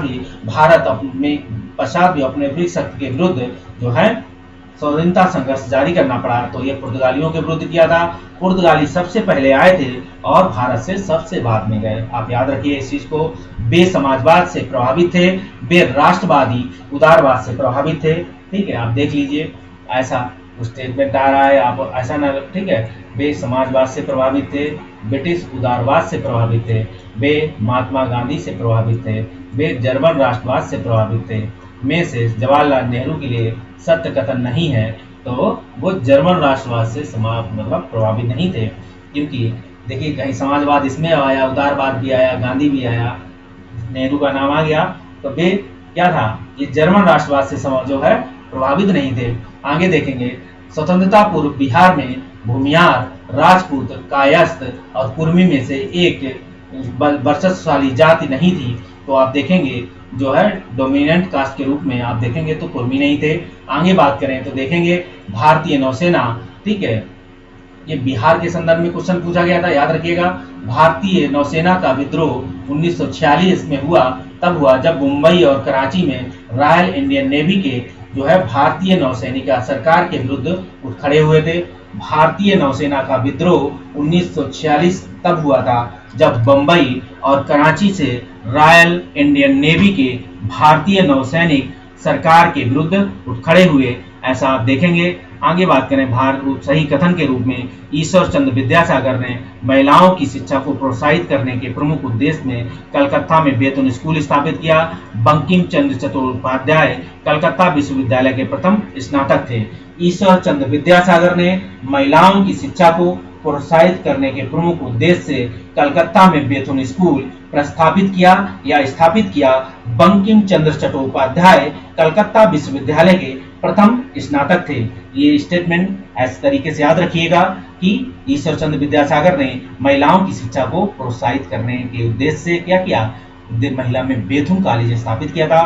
तो बेथुन कॉलेज जहां भी आए ईश्वर चंद्र विद्यासागर हो गए, और बंकिम चंद्र चट्टोपाध्याय कलकत्ता के प्रथम जो थे महिला स्नातक थे। और वो महिला कह रहे हैं, महिला स्नातक का नाम इसलिए आता है कि कोई गांगुली करके नाम है, मुझे एग्जैक्ट नाम नहीं आ रहा, प्रथम स्नातक महिला थी वो भी, ठीक है। ये प्रथम जो है इससे बंकिम चंद्र चट्टोपाध्याय कलकत्ता विश्वविद्यालय के प्रथम स्नातक थे, ठीक है, ना कि महिला, सॉरी मैं गलत बोल गया। तो विश्वविद्यालय के प्रथम स्नातक जो थे, और नाम था उनका, महिला का नाम था, कोई गांगुली थी, वो प्रथम स्नातक थी, याद रखिएगा। गांगुली के नाम से अगर कोई ऑप्शन मिले तो मारिएगा, अगर आगे ऑप्शन आपको याद आएगा तो हम बता देंगे आपको। ब्रिटिश हाउस ऑफ कॉमन्स का चुनाव जिस प्रथम भारतीय जन ने लड़ा था वो डब्ल्यू.सी. बनर्जी थे। आप देखेंगे ब्रिटिश हाउस ऑफ कॉमन्स का चुनाव जिस प्रथम भारतीय ने लड़ा था वह नाम था डब्ल्यू.सी. बनर्जी, लेकिन ब्रिटिश हाउस ऑफ कॉमन्स में पहुंचने वाले नाम थे प्रथम, वो नाम था दादा भाई नौरोजी। आगे देखेंगे ब्रिटिश संसद के सदस्य के रूप में चुने जाने वाले, ठीक है, प्रथम सदस्य भारतीय थे, ये नाम था दादा भाई नौरोजी। आगे आपको अब देखेंगे भारत में अप्रत्यक्ष निर्वाचन की प्रथा आरंभ हुई थी। तो अप्रत्यक्ष निर्वाचन आप देखेंगे, परोक्ष निर्वाचन, अप्रत्यक्ष निर्वाचन, ये काम था 1892। देवबंद का वह विद्वान नाम जिन्होंने भारतीय स्वतंत्रता आंदोलन में महत्वपूर्ण भूमिका निभाई, उनका नाम था जो है अबुल कलाम आजाद। ये थे देवबंद के उस विद्वान का नाम है, ये देवबंद आंदोलन से जुड़े हुए थे। कौन? अबुल कलाम आजाद, इन्होंने भारतीय स्वाधीनता आंदोलन में महत्वपूर्ण भूमिका निभाई थी। आगे हम देखेंगे डॉक्टर B.R. अम्बेडकर का संबंध का सही कथन है, उन्होंने सिद्धार्थ कॉलेज की स्थापना की, ठीक है, सही कथन है। और 1920 में उन्होंने अपनी पत्रिका मूक नायक शुरू की, मूक नायक 1920। अम्बेडकर, सिद्धार्थ कॉलेज, अम्बेडकर 1922 में उन्होंने डिप्रेस क्लास इंस्टीट्यूट की स्थापना की थी। तो डिप्रेस्ड क्लास इंस्टीट्यूट जो थी वो भी 1922। तो ये B.R. अम्बेडकर का नाम जुड़ेगा। आगे देखेंगे घटनाओं का सही कालक्रम देखेंगे तो जलियांवाले बाग हत्याकांड पर कांग्रेस समिति द्वारा सर्वसम्मति रिपोर्ट प्रस्तुत की तथा तुर्की को अपने अर्पित शांति शर्तों की घोषणा, जो बाल गंगाधर तिलक का निधन कलकत्ता का भारतीय राष्ट्रीय कांग्रेस का विशेष अधिवेशन। आप देखेंगे जलियांवाले बाग हत्याकांड पर कांग्रेस समिति द्वारा सर्वसम्मति रिपोर्ट की प्रस्तुति, जो है तुर्की को जो अर्पित शांति शर्तों की घोषणा, बाल गंगाधर तिलक का निधन, जो है कलकत्ता का भारतीय राष्ट्रीय कांग्रेस का विशेष अधिवेशन, ये सभी कालक्रम का सही घटना है। पहले हम आपको बताते हैं जलियांवाले बाग हत्याकांड, ठीक, पर कांग्रेस समिति द्वारा सर्वसम्मति रिपोर्ट, जिस पर क्या था, ये कांग्रेस समिति के लिखने का रिपोर्ट महात्मा गांधी के अंदर था। और तुर्की को अर्पित शांति शर्तों की घोषणा पत्र, जो है घोषणा, ये 1919 के समय बाद देखेंगे। और बाल गंगाधर तिलक का निधन ये 1921 के समय होता है। और कलकत्ता पर भारतीय राष्ट्रीय कांग्रेस का विशेष अधिवेशन ये सबसे लास्ट में सही है, ठीक है। तो इसे देखना होगा किस सन में हुआ था, ठीक है, 1921 के। हमें लग रहा है कलकत्ता का जो भारतीय राष्ट्रीय कांग्रेस का जो विदेश अधिवेशन होता है, ये बाल गंगाधर तिलक की मृत्यु 1920-21 में होती है, उसके बाद ही होती है। इसी में जो है तिलक फंड या तिलक ट्रस्ट स्थापित किया जाता है और उसमें कुछ लाख रुपए दान होते हैं। स्वाधीन भारत की प्रथम औद्योगिक नीति जिस वर्ष घोषित की गई थी वह था 1948। जो स्वतंत्र भारत की प्रथम औद्योगिक नीति जिस वर्ष घोषित की गई थी वह 1948 थी। केरल में प्रथम साम्यवादी राज्य सरकार का गठन 1957 में किया गया था। केरल के प्रथम साम्यवादी राज्य सरकार का गठन देखेंगे तो 1957 में है। सत्य, अहिंसा, अप्रशस्ता, ठीक है, आगे चर्चा करें तो देखेंगे सत्य, अहिंसा, अप्रशस्ता तथा भारी औद्योगिकरण में से किसके पक्षधर नेहरू थे और किंतु गांधी जी नहीं थे। तो ये भारी औद्योगिकरण के विरुद्ध जो थे गांधी जी नहीं थे, और जबकि भारी औद्योगिकरण के विरुद्ध आप देखेंगे वो विरुद्ध नहीं, गांधी नेहरू जी इसके सपोर्ट में थे भारी औद्योगिकरण के, लेकिन गांधी जी भारी औद्योगिकरण के विरोध में थे। क्योंकि आप देखेंगे द्वितीय पंचवर्षीय योजना में क्या था, भारी औद्योगिकरण प्रथम में था। पहली में कृषि को प्राथमिकता दी, लेकिन द्वितीय पंचवर्षीय योजना में देखोगे तो भारी औद्योगिकरण को ही बढ़ावा दिया गया था। तो सत्य, अहिंसा, अस्पृश्यता, भारी औद्योगिकरण में से किस पक्षधर थे नेहरू, तो भारी औद्योगिकरण के पक्षधर थे, जबकि नेहरू नहीं थे। आगे चर्चा करें तो देखेंगे भारतीय राष्ट्रीय कांग्रेस के जो अधिवेशन में महात्मा गांधी ने कहा था गांधी मर सकते हैं परंतु गांधीवाद सदैव बना रहेगा, ये कराची अधिवेशन में बना था। और ये आवाज ऐसे के रूप में होता है कि गांधी मर सकते हैं और गांधीवाद सदैव बना रहेगा।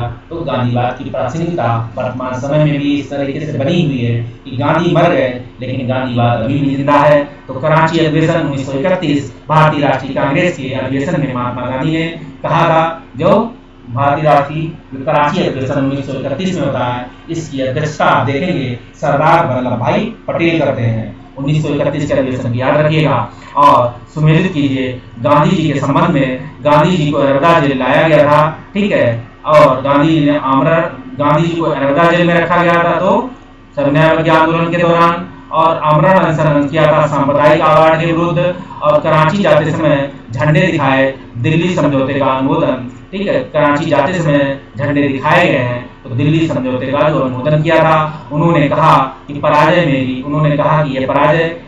मेरी उनसे अधिक है। ये 1939 का कांग्रेस संकट, जब वो पट्टाभ सितारमैया को जो है अध्यक्ष बनाना चाहते थे, और क्या हुआ, सुभाष चंद्र बोस जो है कांग्रेस के समर्थन से या वोटिंग से जब त्रिपुरी में जबलपुर के निकट है जो, वहां पे कांग्रेस के अध्यक्ष पद पर निर्वाचित होते हैं। तब इस विजय के बारे में उन्होंने कहा था, प्रताप सीतारमैया की हार के बारे में कहा था, यह पराजय मेरी उनसे अधिक है। तो यही 1939 का कांग्रेस संकट था। और इसके बाद दोनों में कांग्रेस में विभाजन डिवीजन नहीं होता है। कांग्रेस में जो है कमेटी और मतलब गांधी और इसमें सुभाष चंद्र बोस में डिस्प्यूट हो जाता है विचारों को लेकर, वो कांग्रेस छोड़ते हैं। फॉरवर्ड ब्लॉक की स्थापना 1939 में ही करते हैं। असहयोग आंदोलन, Simon commission, Nehru report, Bharat छोड़ो आंदोलन, आप देखेंगे असहयोग आंदोलन 1921, साइमन कमीशन आता है 1927 और भारत पहुंचने का क्रम 1928 और नेहरू रिपोर्ट 1928, भारत छोड़ो आंदोलन 1942। आगे देखेंगे तो देखेंगे साइमन कार्यक्रम के रूप में साइमन कमीशन, दांडी यात्रा, गांधी समझौता, पूना समझौता। साइमन कमीशन 1927-28, दांडी यात्रा 1929 और आप देखेंगे गांधी समझौता 1931 और पूना समझौता 1932, सॉरी हाँ, पूना समझौता 1932 में होता है। और साल क्रम की घटनाओं के संदर्भ में देखेंगे, जिन्ना द्वारा शिमला कॉन्फ्रेंस को जो है विध्वंस करना, ये कैबिनेट मिशन की तहत था। जिन्ना द्वारा शिमला कॉन्फ्रेंस को जो क्या है विध्वंस मतलब समाप्त कराने में भूमिका, ये कैबिनेट मिशन है। और कैबिनेट मिशन का दिल्ली पहुंचना और लीग द्वारा सीधी कार्रवाई प्रारंभ करना और कहते हैं अंतरिम सरकार का गठन, ये सभी काम हुए थे सही क्रम में देखें तो। जिन्ना द्वारा शिमला कॉन्फ्रेंस का विध्वंस, फिर कैबिनेट मिशन भारत पहुंचा, फिर लीग द्वारा सीधी कार्रवाई दिवस आप देखेंगे जुलाई 1946 है और अंतरिम सरकार भी 1946 में ही गठित होती है। आगे देखेंगे तो सही क्रम में तो सूरत विभाजन, साइमन कमीशन, सविनय अवज्ञा आंदोलन, खुदाई खिदमतगार, तो सूरत विभाजन 1907, साइमन कमीशन 1927-28, सविनय अवज्ञा आंदोलन 1930 और खुदाई खिदमतगार। ठीक है, ये इसके बाद की बात है। अब आगे बात करें जो है आज़ाद मुस्लिम कॉन्फ्रेंस, जो है आज़ाद मुस्लिम कॉन्फ्रेंस से जुड़े हैं, अल्लाह बख्श से जुड़े हैं और बात करें खाकसार पार्टी, तो खाकसार पार्टी अल्लमा मशरिकी से जुड़ा है। खाकसार मतलब जो खाक छानते रहते हैं, ऐसे याद रखना, खाकसार मतलब अल्लमा। और आज़ाद मुस्लिम कॉन्फ्रेंस तो अल्लाह बख्श, जो अल्लाह के बंदे होंगे वो आज़ादी की मुस्लिम कॉन्फ्रेंस करेंगे। ठीक है, और खाकसार अल्लमा लोग जो है खाक छानेंगे, तो खाकसार पार्टी, ये याद कराने के लिए बोलना है, इससे मेरा कोई चिढ़ाने का उद्देश्य नहीं है। कृपया आप इस चीज़ को ध्यान बनाए रखें कि आपके मन, अब जब आप हमारा वीडियो देखें तो आपके माइंड में चीज़ें विजुलाइज होने लगें, आप चीज़ों को क्लिक कर सकें एग्जामिनेशन हॉल में, बस मेरा इतना उद्देश्य है। तो खाकसार पार्टी, अल्लमा मशरिकी और खुदाई खिदमतगार, आप देखेंगे खुदाई खिदमतगार का नाम अब्दुल गफ्फार खां है और कृषक प्रजा पार्टी फजलुल हक हैं। और आगे देखें बारदोली सत्याग्रह सरदार वल्लभ भाई पटेल हैं, चंपारण गांधी जी हैं, कूका आंदोलन राम सिंह हैं, लाल कुर्ती गफ्फार खां हैं, अवध किसान सभा जवाहरलाल नेहरू हैं। और वैसे यहाँ बाबा राम जो है, बाबा करके नाम था उनका, बाबा रामचंद्र, अवध किसान सभा होना वो भी हम माने जाएंगे। United Indian patriotic association sir Syed Ahmad Khan हैं। आगे देखेंगे ऑल इंडिया किसान सभा, तो आचार्य नरेंद्र देव हैं। ऑल इंडिया किसान सभा आचार्य नरेंद्र देव, ये 1934-35 के दौरान गठित हुई होगी। और रेडिकल डेमोक्रेटिक पार्टी, ये एम एन राय हैं। और खिलाफत आंदोलन अली बंधु हैं। होम रूल आंदोलन बाल गंगाधर तिलक हैं। सविनय अवज्ञा आंदोलन खान बंधु हैं। और आगे देखेंगे बी आर अम्बेडकर, तो ये भारत छोड़ो आंदोलन, तो ये सभी हैं। सविनय अवज्ञा खान बंधु, जो खान बंधु का नाम सविनय अवज्ञा आंदोलन में भी आता है, और भी नाम है सविनय अवज्ञा आंदोलन में, ध्यान दीजिएगा। मोतीलाल नेहरू की बात करें अगर तो नेहरू रिपोर्ट है, ठीक है। और एम के गांधी की बात होगी चंपारण आंदोलन, एस सी बोस की बात होगी फॉरवर्ड ब्लॉक, एम ए जिन्ना की बात होगी पाकिस्तान की संस्थाएं या पाकिस्तान का संस्थापक एम ए जिन्ना। आगे देखेंगे तो विनोबा भावे, वैयक्तिक सत्याग्रह, बीजी तिलक, होम रूल आंदोलन, अरुणा आसफ अली, भारत छोड़ो आंदोलन, सरोजनी नायडू, दर्शना रेड। आगे बात करेंगे तो होम रूल आंदोलन, एनी बेसेंट, बारदोली सत्याग्रह सरदार वल्लभ भाई पटेल, असहयोग आंदोलन MK गांधी, स्वराज पार्टी का निर्माण CR दास। आगे देखते हैं तो महात्मा गांधी, दांडी मार्च, जवाहरलाल नेहरू, लखनऊ कांग्रेस का पूर्ण अधिवेशन, पूर्ण कहते हैं जवाहरलाल नेहरू लखनऊ कांग्रेस में जो है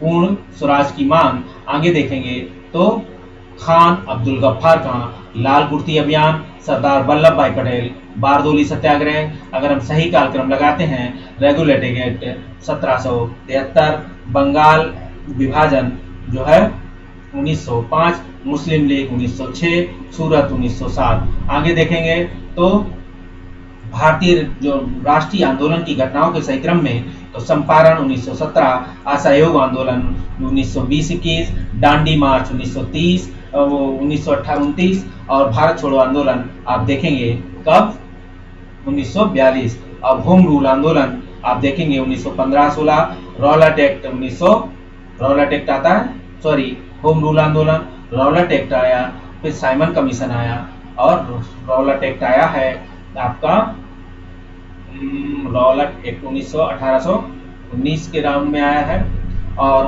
तो साइमन कमीशन, गांधी इरविन समझौता। ठीक है, याद रखिएगा, रॉलेट एक्ट आया है, फिर साइमन कमीशन।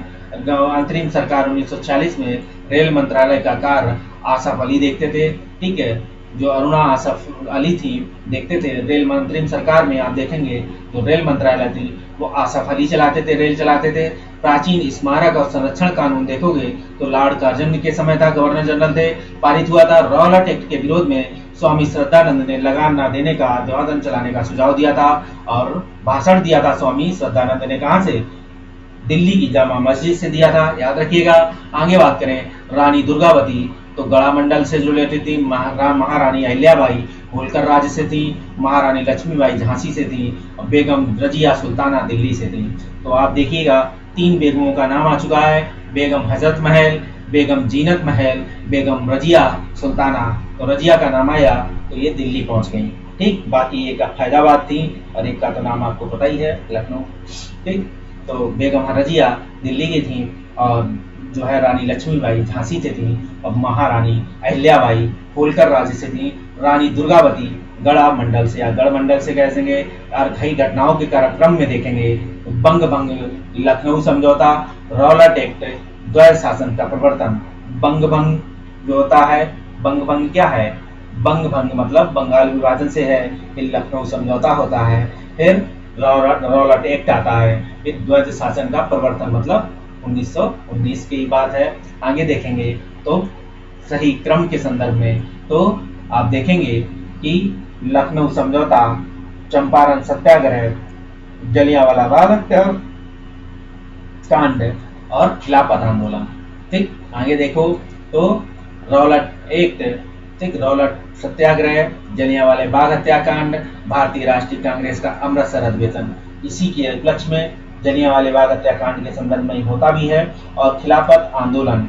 ठीक, ये सारे काम होते हैं, आप ध्यान रखिएगा। सही कार्यक्रम की बात है, एक अधिनियम के रूप में रॉलेट विधेयक का पास होना, जलियांवाला बाग नरसंहार। ठीक है, एक विधेयक के रूप में रॉलेट एक विधेयक का पास होना, जलियांवाला बाग नरसंहार होता है, भारतीय राष्ट्रीय कांग्रेस का अमृतसर अधिवेशन होता है, 1919 में बीजी तिलक का निधन होता है। हम 2021 बता रहे थे, बल्कि 1919 में ही ये इनका निधन हो जाता है, बीजी तिलक का 1919 में।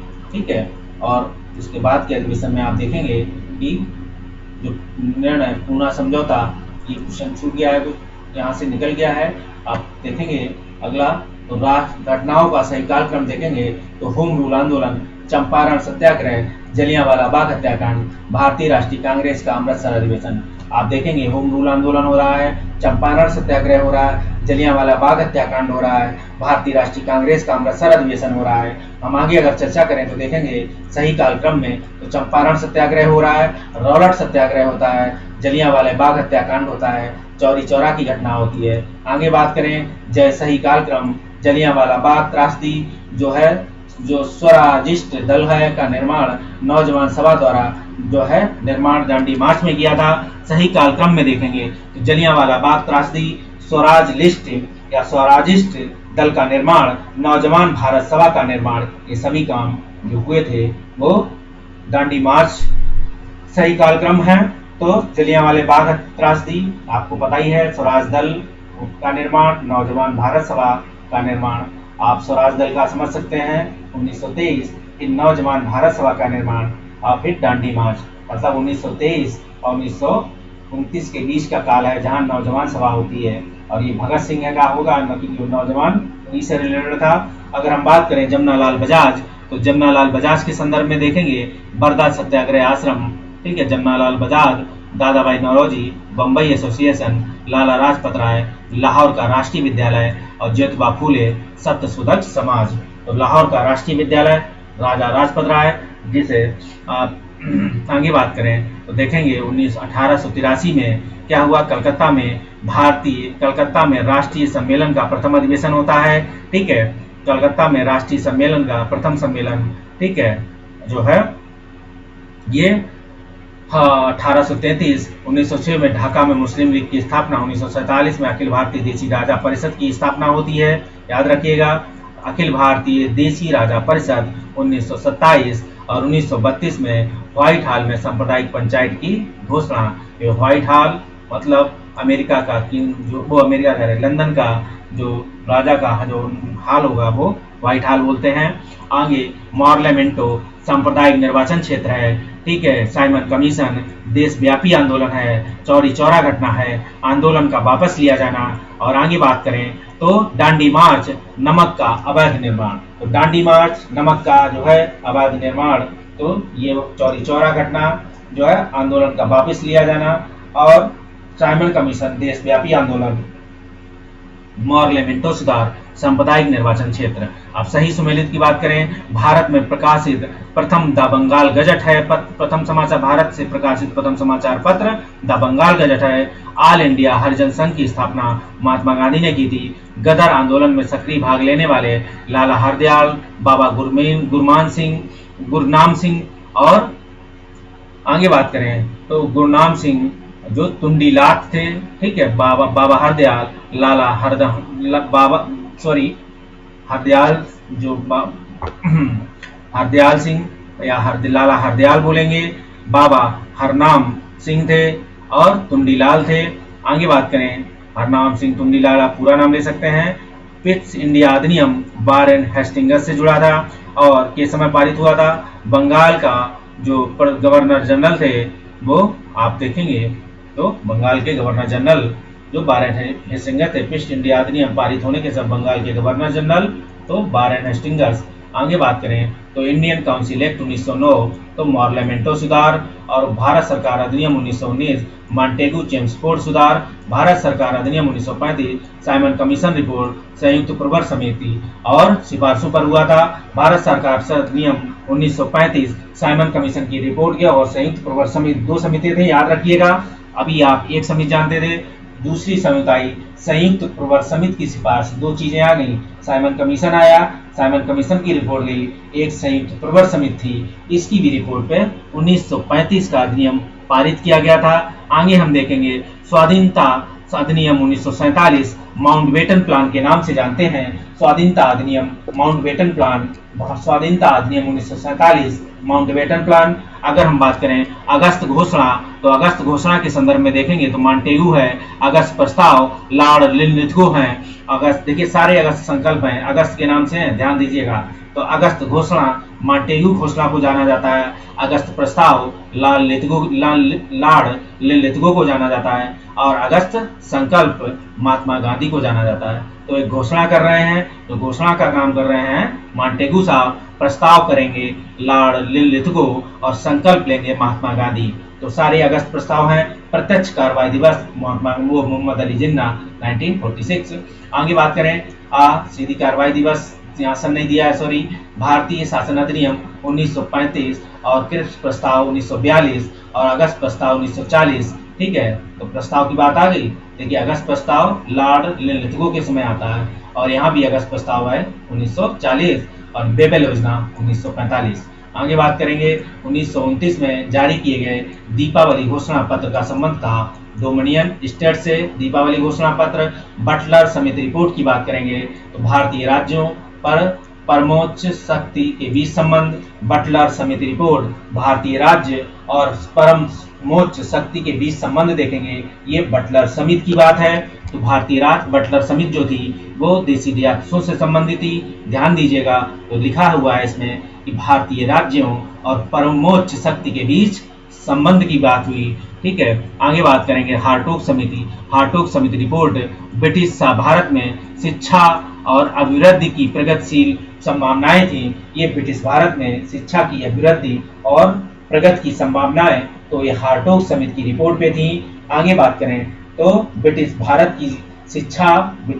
में शिक्षा की अभिवृद्धि और प्रगति की संभावनाएं हार्टोग समिति। और हंटर जांच की बात करेंगे, जलियांवाला बाग हत्याकांड, ये हंटर जांच था जलियांवाले बाग हत्याकांड से रिलेटेड। तो हम देखेंगे कि जलियांवाला बाग हत्याकांड जो है हंटर जो से और मूडी मैन जांच रिपोर्ट मॉन्टेगू चेम्सफोर्ड समिति की रिपोर्ट पे हम बात करेंगे। जो मूडी मैन समिति रिपोर्ट मॉन्टेगू चेम्सफोर्ड रिपोर्ट की समिति पर, तो मूडी मैन समिति रिपोर्ट मॉन्टेगू चेम्सफोर्ड रिपोर्ट समिति। ठीक है, आगे बात करेंगे जलियांवाले बाग हत्याकांड की हंटर जांच समिति। आगे बात करेंगे हार्टोग समिति रिपोर्ट ब्रिटिश भारत में शिक्षा की अभिवृद्धि और प्रगति की संभावनाएं।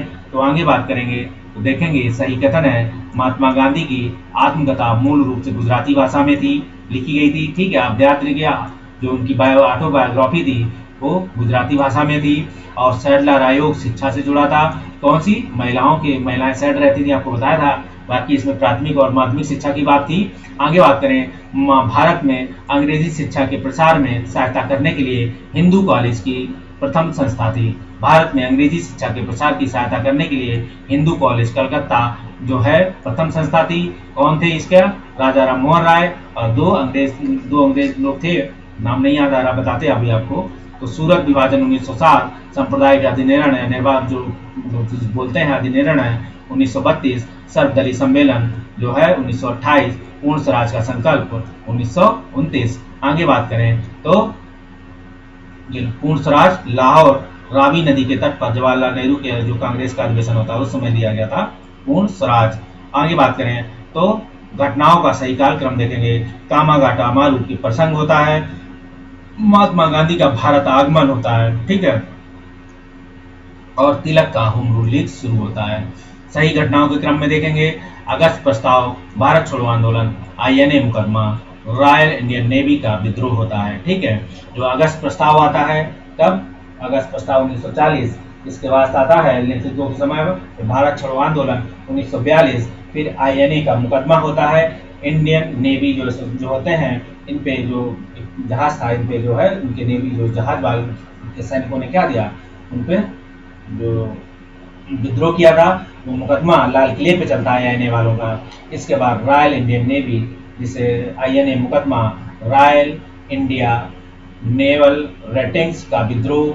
ठीक है, रॉयल इंडिया नेवल रेटिंग्स का विद्रोह होता है। आगे बात करें सही कालक्रम के संदर्भ में होम रूल आंदोलन, असहयोग आंदोलन, सविनय अवज्ञा आंदोलन और भारत छोड़ो आंदोलन। तो होम रूल आंदोलन शुरू होता है नेहरू तिलक का, इसके बाद असहयोग आंदोलन आता है, सविनय अवज्ञा, भारत छोड़ो आंदोलन। बहुत सिंपल क्वेश्चन है, हम लगा लेंगे आप लोग। आगे बात करें साइमन कमीशन के संदर्भ में तो 1927 भारत छोड़ो आंदोलन 1927 में आ जाता है, लेकिन भारत पहुंचने पर उसे 1928 लग जाते हैं। याद रखिएगा भारत के संदर्भ में 28 है। भारत छोड़ो आंदोलन 1942, भारतीय राष्ट्रीय कांग्रेस का गठन 1985, मॉर्लेमेंटो सुधार 1905। सही कालक्रम को देखेंगे तो साइमन कमीशन, गांधी इरविन समझौता, क्रिप्स मिशन, देश का विभाजन। आप देखेंगे साइमन कमीशन आया तो 1927-28, गांधी इरविन 31 और क्रिप्स मिशन 42 और देश का विभाजन 1947। Theodore Beck Mohammedan Anglo Oriental, ये थियोडोर बेग से संबंधित है। जो Mohammedan Anglo Oriental college Aligarh है ये थियोडोर बेग हैं। एल्बर्ट बिल रिपन से संबंधित है। और फिरोज शाह मेहता भारतीय राष्ट्रीय कांग्रेस से संबंधित हैं। बरुद्दीन तैयब जी भारतीय राष्ट्रीय कांग्रेस, बरुद्दीन तैयब जी भी हैं। ठीक है, अलग अलग जगह पर अलग अलग जो है नेताओं ने भारतीय राष्ट्रीय कांग्रेस की अध्यक्षता की थी। बरुद्दीन तैयब जी बोले जाते हैं। प्रथम मुस्लिम क्या अध्यक्ष कांग्रेस के जो मद्रास का अधिवेशन था उसका किया था शायद बरुद्दीन तैयब जी ने।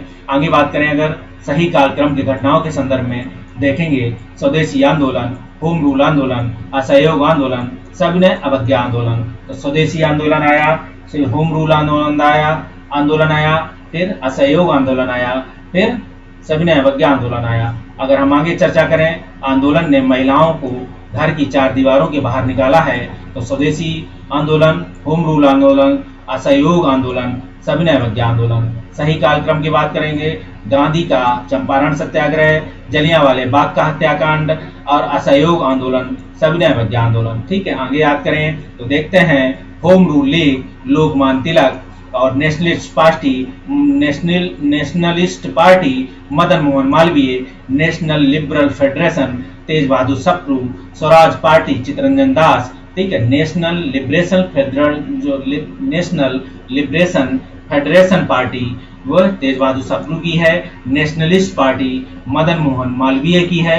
जहां लिबरेशन ठीक है और फेडरेशन जुड़ा हो वहां आप मारेंगे तेज बहादुर जो सप्रू है, और नेशनलिस्ट की बात होगी तो मदन मोहन मालवीय है। होम रूल आपको पता ही है, स्वराज पार्टी आपको पता ही है, स्वराज पार्टी चित्तरंजन दास है, सीआर दास बोला जाता है। पृथक निर्वाचक मंडलों का प्रारंभ 1919, कांग्रेस लीग समझौता 1916 और सांप्रदायिक अवार्ड 1932, मुक्ति दिवस 1939, बक्सर का युद्ध 1764, सहायक संधि 1798, भारत में ईस्ट इंडिया कंपनी का एकाधिकार जो है 1833, एकाधिकार का मतलब 1833 में पूर्ण रूप से समाप्त किया जाता है। 1833 में वैसे तो पूर्ण रूप से समाप्त 1858 में होता है जब क्राउन में होता है। तो ईस्ट इंडिया कंपनी का एकाधिकार यहाँ पे क्या होता है, ब्रिटिश नागरिकों और कंपनियों के लिए भारत व्यापार का खोला जाना। 1800 ब्रिटिश नागरिकों एवं कंपनी के लिए भारत में व्यापार को खोला जाना, ये काम होता है 1813 में। तो ब्रिटिश भारत में ईस्ट इंडिया कंपनी का एकाधिकार की बात होगी 1833, क्योंकि यहाँ लगभग सभी अधिकार ले लिए गए थे, कुछ अधिकार छोड़ के। लेकिन आप देखेंगे 1813 में ही आप देखेंगे ब्रिटिश नागरिकों एवं कंपनियों के लिए भारत में व्यापार का खोल दिया जाएगा था रास्ता। आगे देखेंगे सही कालक्रम के संदर्भ में तो क्रिप्स योजना, बेबल योजना, ठीक है, और कैबिनेट मिशन योजना और माउंटबेटन योजना का सही कालक्रम है। तो आप देखेंगे क्रिप्स 42, बेबल 44, कैबिनेट मिशन 46 और माउंटबेटन भी इसके बाद आई, 46 में ही थी, लेकिन माउंटबेटन बाद तक के लिए है, ध्यान रखिएगा। आगे पीछे कालक्रम है।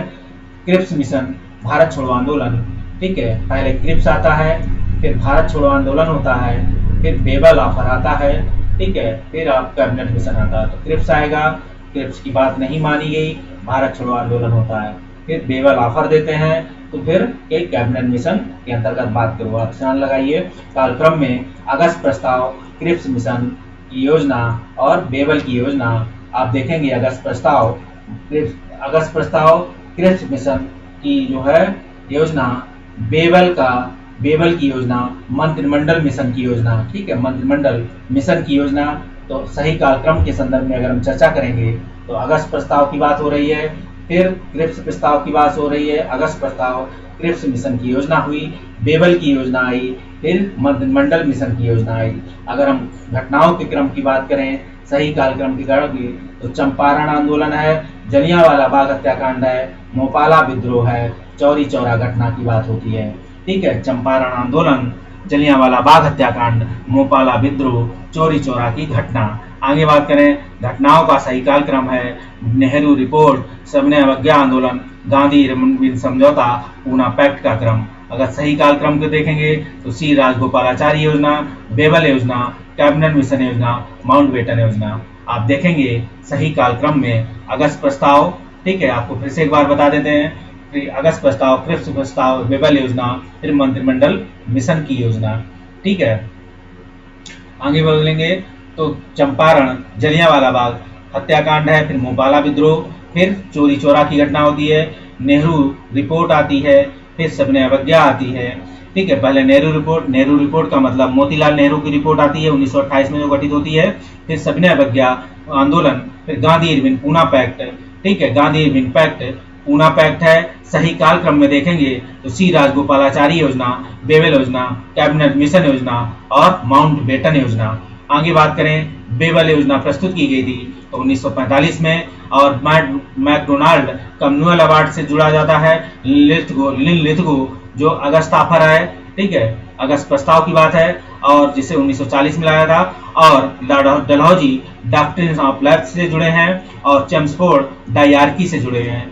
Lord dyarchy, Montagu Chelmsford dyarchy मतलब द्विसदनी व्यवस्था या द्वैध शासन। आगे बात करें तो कांग्रेस का पूर्ण स्वाधीनता प्रस्ताव 31 दिसंबर जो है 1929 है।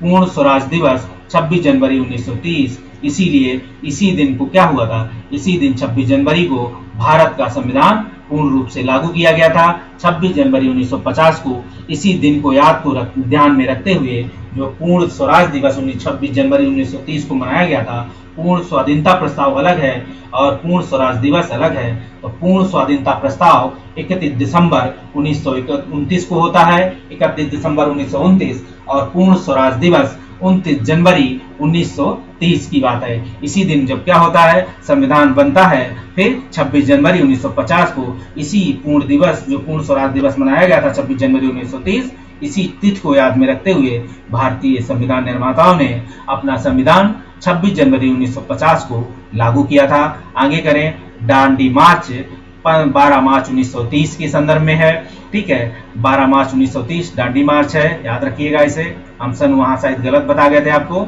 लेकिन ये 1930 है। द्वितीय गोलमेज सम्मेलन कॉन्फ्रेंस की बात करें तो सितंबर 1931 है। द्वितीय गोलमेज कॉन्फ्रेंस सितंबर 1931। और एनी बेसेंट गृह शासन आंदोलन मतलब होम रूल आंदोलन, राजेंद्र प्रसाद चंपारण सत्याग्रह, जवाहरलाल नेहरू, भारतीय राष्ट्रीय कांग्रेस का लाहौर अधिवेशन 1929, अंबिका चरण मजूमदार, भारतीय राष्ट्रीय कांग्रेस का लखनऊ अधिवेशन 1916। अंबिका चरण मजूमदार जो होते हैं, ठीक है, A.C. मजूमदार कह सकते हैं या अंबिका चरण मजूमदार, ये भारतीय राष्ट्रीय कांग्रेस के जो लखनऊ अधिवेशन 1916 में होता है उनके अध्यक्ष थे। आगे कालक्रम की बात करेंगे तो CR फार्मूला, गांधी जिन्ना बीच, ठीक है, CR फार्मूला आता है। फिर इसका बाद गांधी जिन्ना बातचीत होती है, फिर बेबल योजना आती है, फिर कैबिनेट मिशन योजना आती है। तो CR फार्मूला मतलब CR मतलब एक है राजगोपालाचारी फार्मूला है। फिर गांधी जिन्ना की बातचीत हुई, फिर इसके बाद बेबल योजना आई, फिर इसके बाद जो है कैबिनेट मिशन योजना आई। असहयोग आंदोलन 1920, सविनय अवज्ञा आंदोलन 1930 और कांग्रेसी मंत्रिमंडल का गठन 1937, भारत छोड़ो आंदोलन 1942। हम आगे अगर चर्चा करें तो मदन मोहन मालवीय हिंदू विश्वविद्यालय से जो क्या थे, मदन मोहन मालवीय हिंदू विश्वविद्यालय के संस्थापक थे। मोतीलाल नेहरू स्वराज पार्टी का अन्य लोगों के साथ गठन किया था। जो हिंदू विश्वविद्यालय था मदन मोहन मालवीय का, ठीक है, यही बाद में शायद बनारस जो है BHU के नाम से निर्माण होता है। आगे देखेंगे, ठीक है, BHU बनता है। तो कैसे मदन मोहन मालवीय स्वराज पार्टी का अन्य लोगों के साथ गठन, Shrimati Annie Besant home rule league की संस्थापक थी, और गोपाल कृष्ण गोखले जो थे सर्वेंट ऑफ सोसाइटी का प्रारंभ करने वाले थे। अब देखेंगे Ghadar party, Lala Hardayal, frontier Gandhi, Khan Abdul Ghaffar Khan, Indian national army, Subhash Chandra Bose, Bharat के प्रथम राष्ट्रपति डॉक्टर राजेंद्र प्रसाद। सही कालक्रम देखेंगे, मार्लेमेंटो सुधार, मांटेगू चेम्सफोर्ड जो है, चौरी चौरा कांड और दांडी यात्रा। तो मार्लेमेंटो सुधार, मांटेगू चेम्सफोर्ड सुधार, चौरी चौरा कांड और दांडी यात्रा, ये सारे काम थे कालक्रम के संदर्भ में। तो मार्लेमेंटो, बेटा मार्लेमेंटो के नाम से समझ लो कि 1909, फिर इसको मांटेग्यू और चौरी चौरा, फिर दांडी। अगर हम बात करें कालक्रम के संदर्भ में तो भारतीय सविनय अवज्ञा आंदोलन और भारतीय सविनय अवज्ञा आंदोलन, व्यक्तिगत सत्याग्रह, क्रिप्स मिशन, भारत छोड़ो आंदोलन। अगर हम बात करें अगर तो सविनय अवज्ञा आंदोलन, व्यक्तिगत सत्याग्रह भी इसे बोलते हैं, तो और क्रिप्स मिशन और भारत छोड़ो आंदोलन, ठीक। अब क्रिप्स मिशन जब असफल होता है तब भारत के राजनेता गांधी जी भारत छोड़ो आंदोलन छोड़ते हैं, याद रखिएगा। साइमन कमीशन जो होता है, फिर पूना पैक्ट होता है, फिर क्रिप्स मिशन आता है, फिर कैबिनेट मिशन आता है। आगे हम बात करें आंदोलन और सक्रिय संबंध व्यक्ति देखेंगे तो चंपारण राजेंद्र प्रसाद अहमदाबाद मिल श्रमिक अनसुईया बेन से जुड़ी हुई है। ठीक है, अनसुईया बेन ये चलिए बाद में कभी कहानी सुनाएंगे इनकी। तो चंपारण राजेंद्र प्रसाद अहमदाबाद मिल श्रमिक अनसुईया बेन खेड़ा वल्लभ भाई पटेल। ठीक है, याद रखिए। तो आगे घटनाओं का सही कालक्रम, चंपारण सत्याग्रह, तिलक की मृत्यु, दांडी यात्रा, शिमला समझौता। ठीक है, चंपारण सत्याग्रह है, तिलक की मृत्यु है, दांडी यात्रा, शिमला समझौता होता है। तो चंपारण सत्याग्रह होता है, फिर तिलक की मृत्यु हो जाती है 1919 में, और फिर आगे देखेंगे दांडी यात्रा होती है, फिर शिमला समझौता होता है। आगे आप शिमला समझौता देखेंगे तो आप 1942 के ग्राउंड में 44 चलता, फिर उस समय शिमला समझौता चलता है। उधर जाइएगा स्वदेशी आंदोलन, जलियांवाला बाग नरसंहार और दांडी मार्च, भारत छोड़ो आंदोलन। तो स्वदेशी आंदोलन, जलियांवाला बाग जो है स्वदेशी आंदोलन, जलियांवाला बाग नरसंहार, दांडी मार्च और भारत छोड़ो आंदोलन, ये सभी सही कार्यक्रम है। ठीक, आपको याद पता होगा। सन पूना पैक्ट, भारत छोड़ो आंदोलन, शिमला कॉन्फ्रेंस, कैबिनेट मिशन योजना। ठीक है, कैबिनेट मिशन से पहले शिमला कॉन्फ्रेंस होती, याद रखिएगा। आगे बात करें तो बंग भंग का निर्णय। ठीक है, कांग्रेस के उद्देश्य के रूप में स्वराज को, ठीक है, स्वीकार करना, स्वदेशी आंदोलन की औपचारिक घोषणा। ठीक है, सूरत फाड़, ठीक है, जो है स्वदेशी आंदोलन की औपचारिक घोषणा, सूरत फाड़ मतलब इसके बाद सूरत फाड़ मतलब सूरत विभाजन, कांग्रेस के विभाजन के संदर्भ में है, याद रखिएगा। आगे उपनिषदों के प्रति नेहरू की श्रद्धा नहीं थी, ऐसा नहीं है वो उपनिषद नहीं मानते थे, उनकी दृष्टि वैज्ञानिक थी, लेकिन वो उपनिषदों के प्रति भी ऐसा नहीं थी उनकी आलोचना की हो, तो ये कथन गलत है, याद रखिएगा। डोडो की भांति साम्राज्यवाद दिवंगत हो चुका है, ये कथन था कि क्लीमेंट एटली द्वितीय विश्व युद्ध के बाद वो बोलते हैं, क्योंकि अब अधिकतर ब्रिटिश औपनिवेशिक जो राज्य थे वो ब्रिटेन के हाथ से निकलते चले जा रहे थे, इसीलिए कहते हैं वो कि डोडो की भांति। डोडो क्या है? एक पक्षी था जो कहाँ का था, ये सिंगापुर साइड एरिया का था, जो विलुप्त हो गया है। तो डोडो की भांति साम्राज्यवाद दिवंगत हो चुका है, ये कथन क्लीमेंट एटली का है। अगर हम बात करें यहाँ भारत में क्रांति होने जा रही है, हमें जल्दी ही चले जाना चाहिए, ये सर स्टेफोर्ड क्रिप्स ने कहा था 1942 में, और प्रथम अणुबम विस्फोट हुआ था हिरोशिमा पे, फ्रांसीसी क्रांति प्रारंभ हुई थी तो 1789 में। सही कालक्रम देखेंगे, चंपारण आंदोलन होता, अमृतसर घटना घटती है, फिर मोपाला विद्रोह हो गया, फिर चौरी चौरा घटना घटी। और आगे बात करें सही कथन तो जवाहरलाल नेहरू की मृत्यु के समय भारत के प्रधानमंत्री की चौथी पदावधि में थे। आप देखेंगे कि भारत के प्रथम गैर कांग्रेसी प्रधानमंत्री के वर्ष 1977 में पद पर नियुक्त हुए। भारत के प्रथम गैर कांग्रेसी प्रधानमंत्री वर्ष 1977 में क्या हुआ, पद पर नियुक्त हुए थे। आपको पता है कि 1977 में गैर कांग्रेसी व्यक्ति कौन आए थे, नाम याद नहीं आ रहा, बताएंगे आपको। तो सही कार्यक्रम घटनाओं में देखते हैं कि लखनऊ समझौता, गांधी इरविन समझौता, पूना समझौता और अवज्ञा आंदोलन की बात, अंतिम रूप से वापसी। आप देखेंगे ऐसा सीरियल है इसका, लखनऊ समझौता, गांधी इरविन समझौता, पूना समझौता, सविनय अवज्ञा की अंतिम रूप से वापसी, मतलब अंतिम रूप से कि एक बार सविनय अवज्ञा रुका कुछ दिनों के लिए, फिर बीच में चला, बाद में फिर अंतिम रूप से वापसी। आगे बात करें जो है बारदोली गुजरात, चौरी चौरा उत्तर प्रदेश और अरबदा महाराष्ट्र, नोआ अली खां पश्चिम बंगाल। अब बात करें शक संवत पर आधारित राष्ट्रीय पंचांग में 1 चैत्र सामान्यता 22 मार्च को, अधिवर्ष में जो होता है, जो सामान्य वर्ष होता है, ठीक है, वो 1 चैत्र जो होता है सामान्यता 22 मार्च को होता है, लेकिन अगर अधिवर्ष होगा मतलब लीप ईयर होगा तो 21 मार्च को पड़ता है, याद रखिएगा। भारत में राष्ट्रीय ध्वज के प्रारूप को भारत संविधान सभा ने 22 जुलाई 1947 को अपनाया था, ऐसा याद रखिएगा। राष्ट्रीय ध्वज के प्रारूप को भारतीय संविधान सभा ने 22 जुलाई 1947 को अपनाया था। और आप देखेंगे रविंद्रनाथ ठाकुर द्वारा मूल बंगला में रचित गान जन गण मन के हिंदी संस्करण को संविधान सभा ने संविधान के राष्ट्रगान के रूप में 24 जनवरी 1950 को अपनाया था। ठीक है, 24 जनवरी 1950 को जनगणमन का हिंदी संस्करण आया था। और आप देखेंगे 22 जुलाई 1947 को क्या हुआ था, राष्ट्रीय ध्वज की प्रारूप को अपनाया गया था संविधान सभा ने। और आगे देखें तो देखेंगे सही कालक्रम की घटनाओं में ख्रुश्चेव एवं बुल्गागिन की भारत यात्रा, दलाई लामा का भागकर भारत आना, चाउ एन लाई का भारत में आगमन और गोवा मुक्ति। ये क्वेश्चन है, ठीक है, कि ख्रुश्चेव एवं बुल्गागिन की भारत यात्रा होती है, फिर दलाई लामा का भागकर भारत आना, फिर चाउ एन लाई का भारत में आगमन होता है, फिर गोवा की मुक्ति होती है। ये सभी काम जो होते हैं भारत की स्वतंत्रता प्राप्ति हो जाने के बाद की घटनाएं हैं। आगे बात करें भारत एवं पाकिस्तान के बीच शिमला समझौता 1942-1901 शिमला समझौता 1940-45 जो है 44-45 के बीच में हुआ था, याद रखिएगा। आगे हम बात करें ऑपरेशन विजय पाकिस्तान के विरुद्ध है, और कांग्रेस कृषक दिवस जो मनाया जाता है वो 23 दिसंबर को मनाया जाता है। अगर रविन्द्रनाथ टैगोर की बात करें तो साहित्य है, अमर्त्य सेन को अर्थशास्त्र में, ये सभी नोबेल पुरस्कार विजेता हैं। तो रविन्द्रनाथ टैगोर साहित्य, अमर्त्य सेन अर्थशास्त्र, चंद्रशेखर आजाद खगोल भौतिकी, बीनू माकंड क्रिकेट से। आगे याद रखिएगा प्रथम नोबेल पुरस्कार विजेता रविन्द्रनाथ टैगोर थे।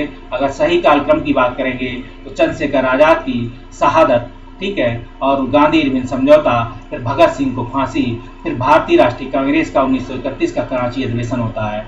ठीक है, तो चंद्रशेखर आजाद की शहादत होती है, फिर गांधी इरविन समझौता होता है, फिर चंद्रशेखर आजाद, इलाहाबाद, एल्फ्रेड पार्क, याद रखिएगा। आगे घटनाओं के सही कालक्रम की बात, 1929 का भारतीय राष्ट्रीय कांग्रेस का लाहौर अधिवेशन, गांधी इरविन समझौता, राजगुरु को फांसी, भारतीय राष्ट्रीय कांग्रेस का कराची अधिवेशन, याद रखिएगा।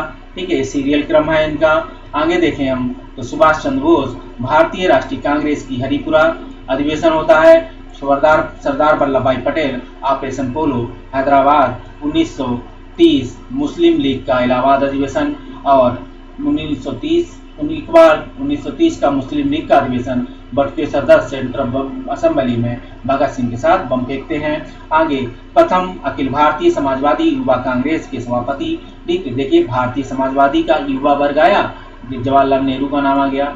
ठीक है, आप याद रखिएगा भारतीय समाजवादी युवा कांग्रेस के सभापति जवाहरलाल नेहरू अलीपुर सेंट्रल जेल स्थित है कोलकाता में, और यहीं पर जो है सीआर दास बंदित है। आगे बात करें तो ऑपरेशन पोलो हैदराबाद की सैनिक कार्रवाई से रिलेटेड है। आगे हम बात करें भारत के सचिवालय भवन राइटर्स बिल्डिंग तो नाम से जाना जाता है पश्चिम बंगाल। भारत में शिक्षक दिवस जो है 5 सितंबर को मनाया जाता है।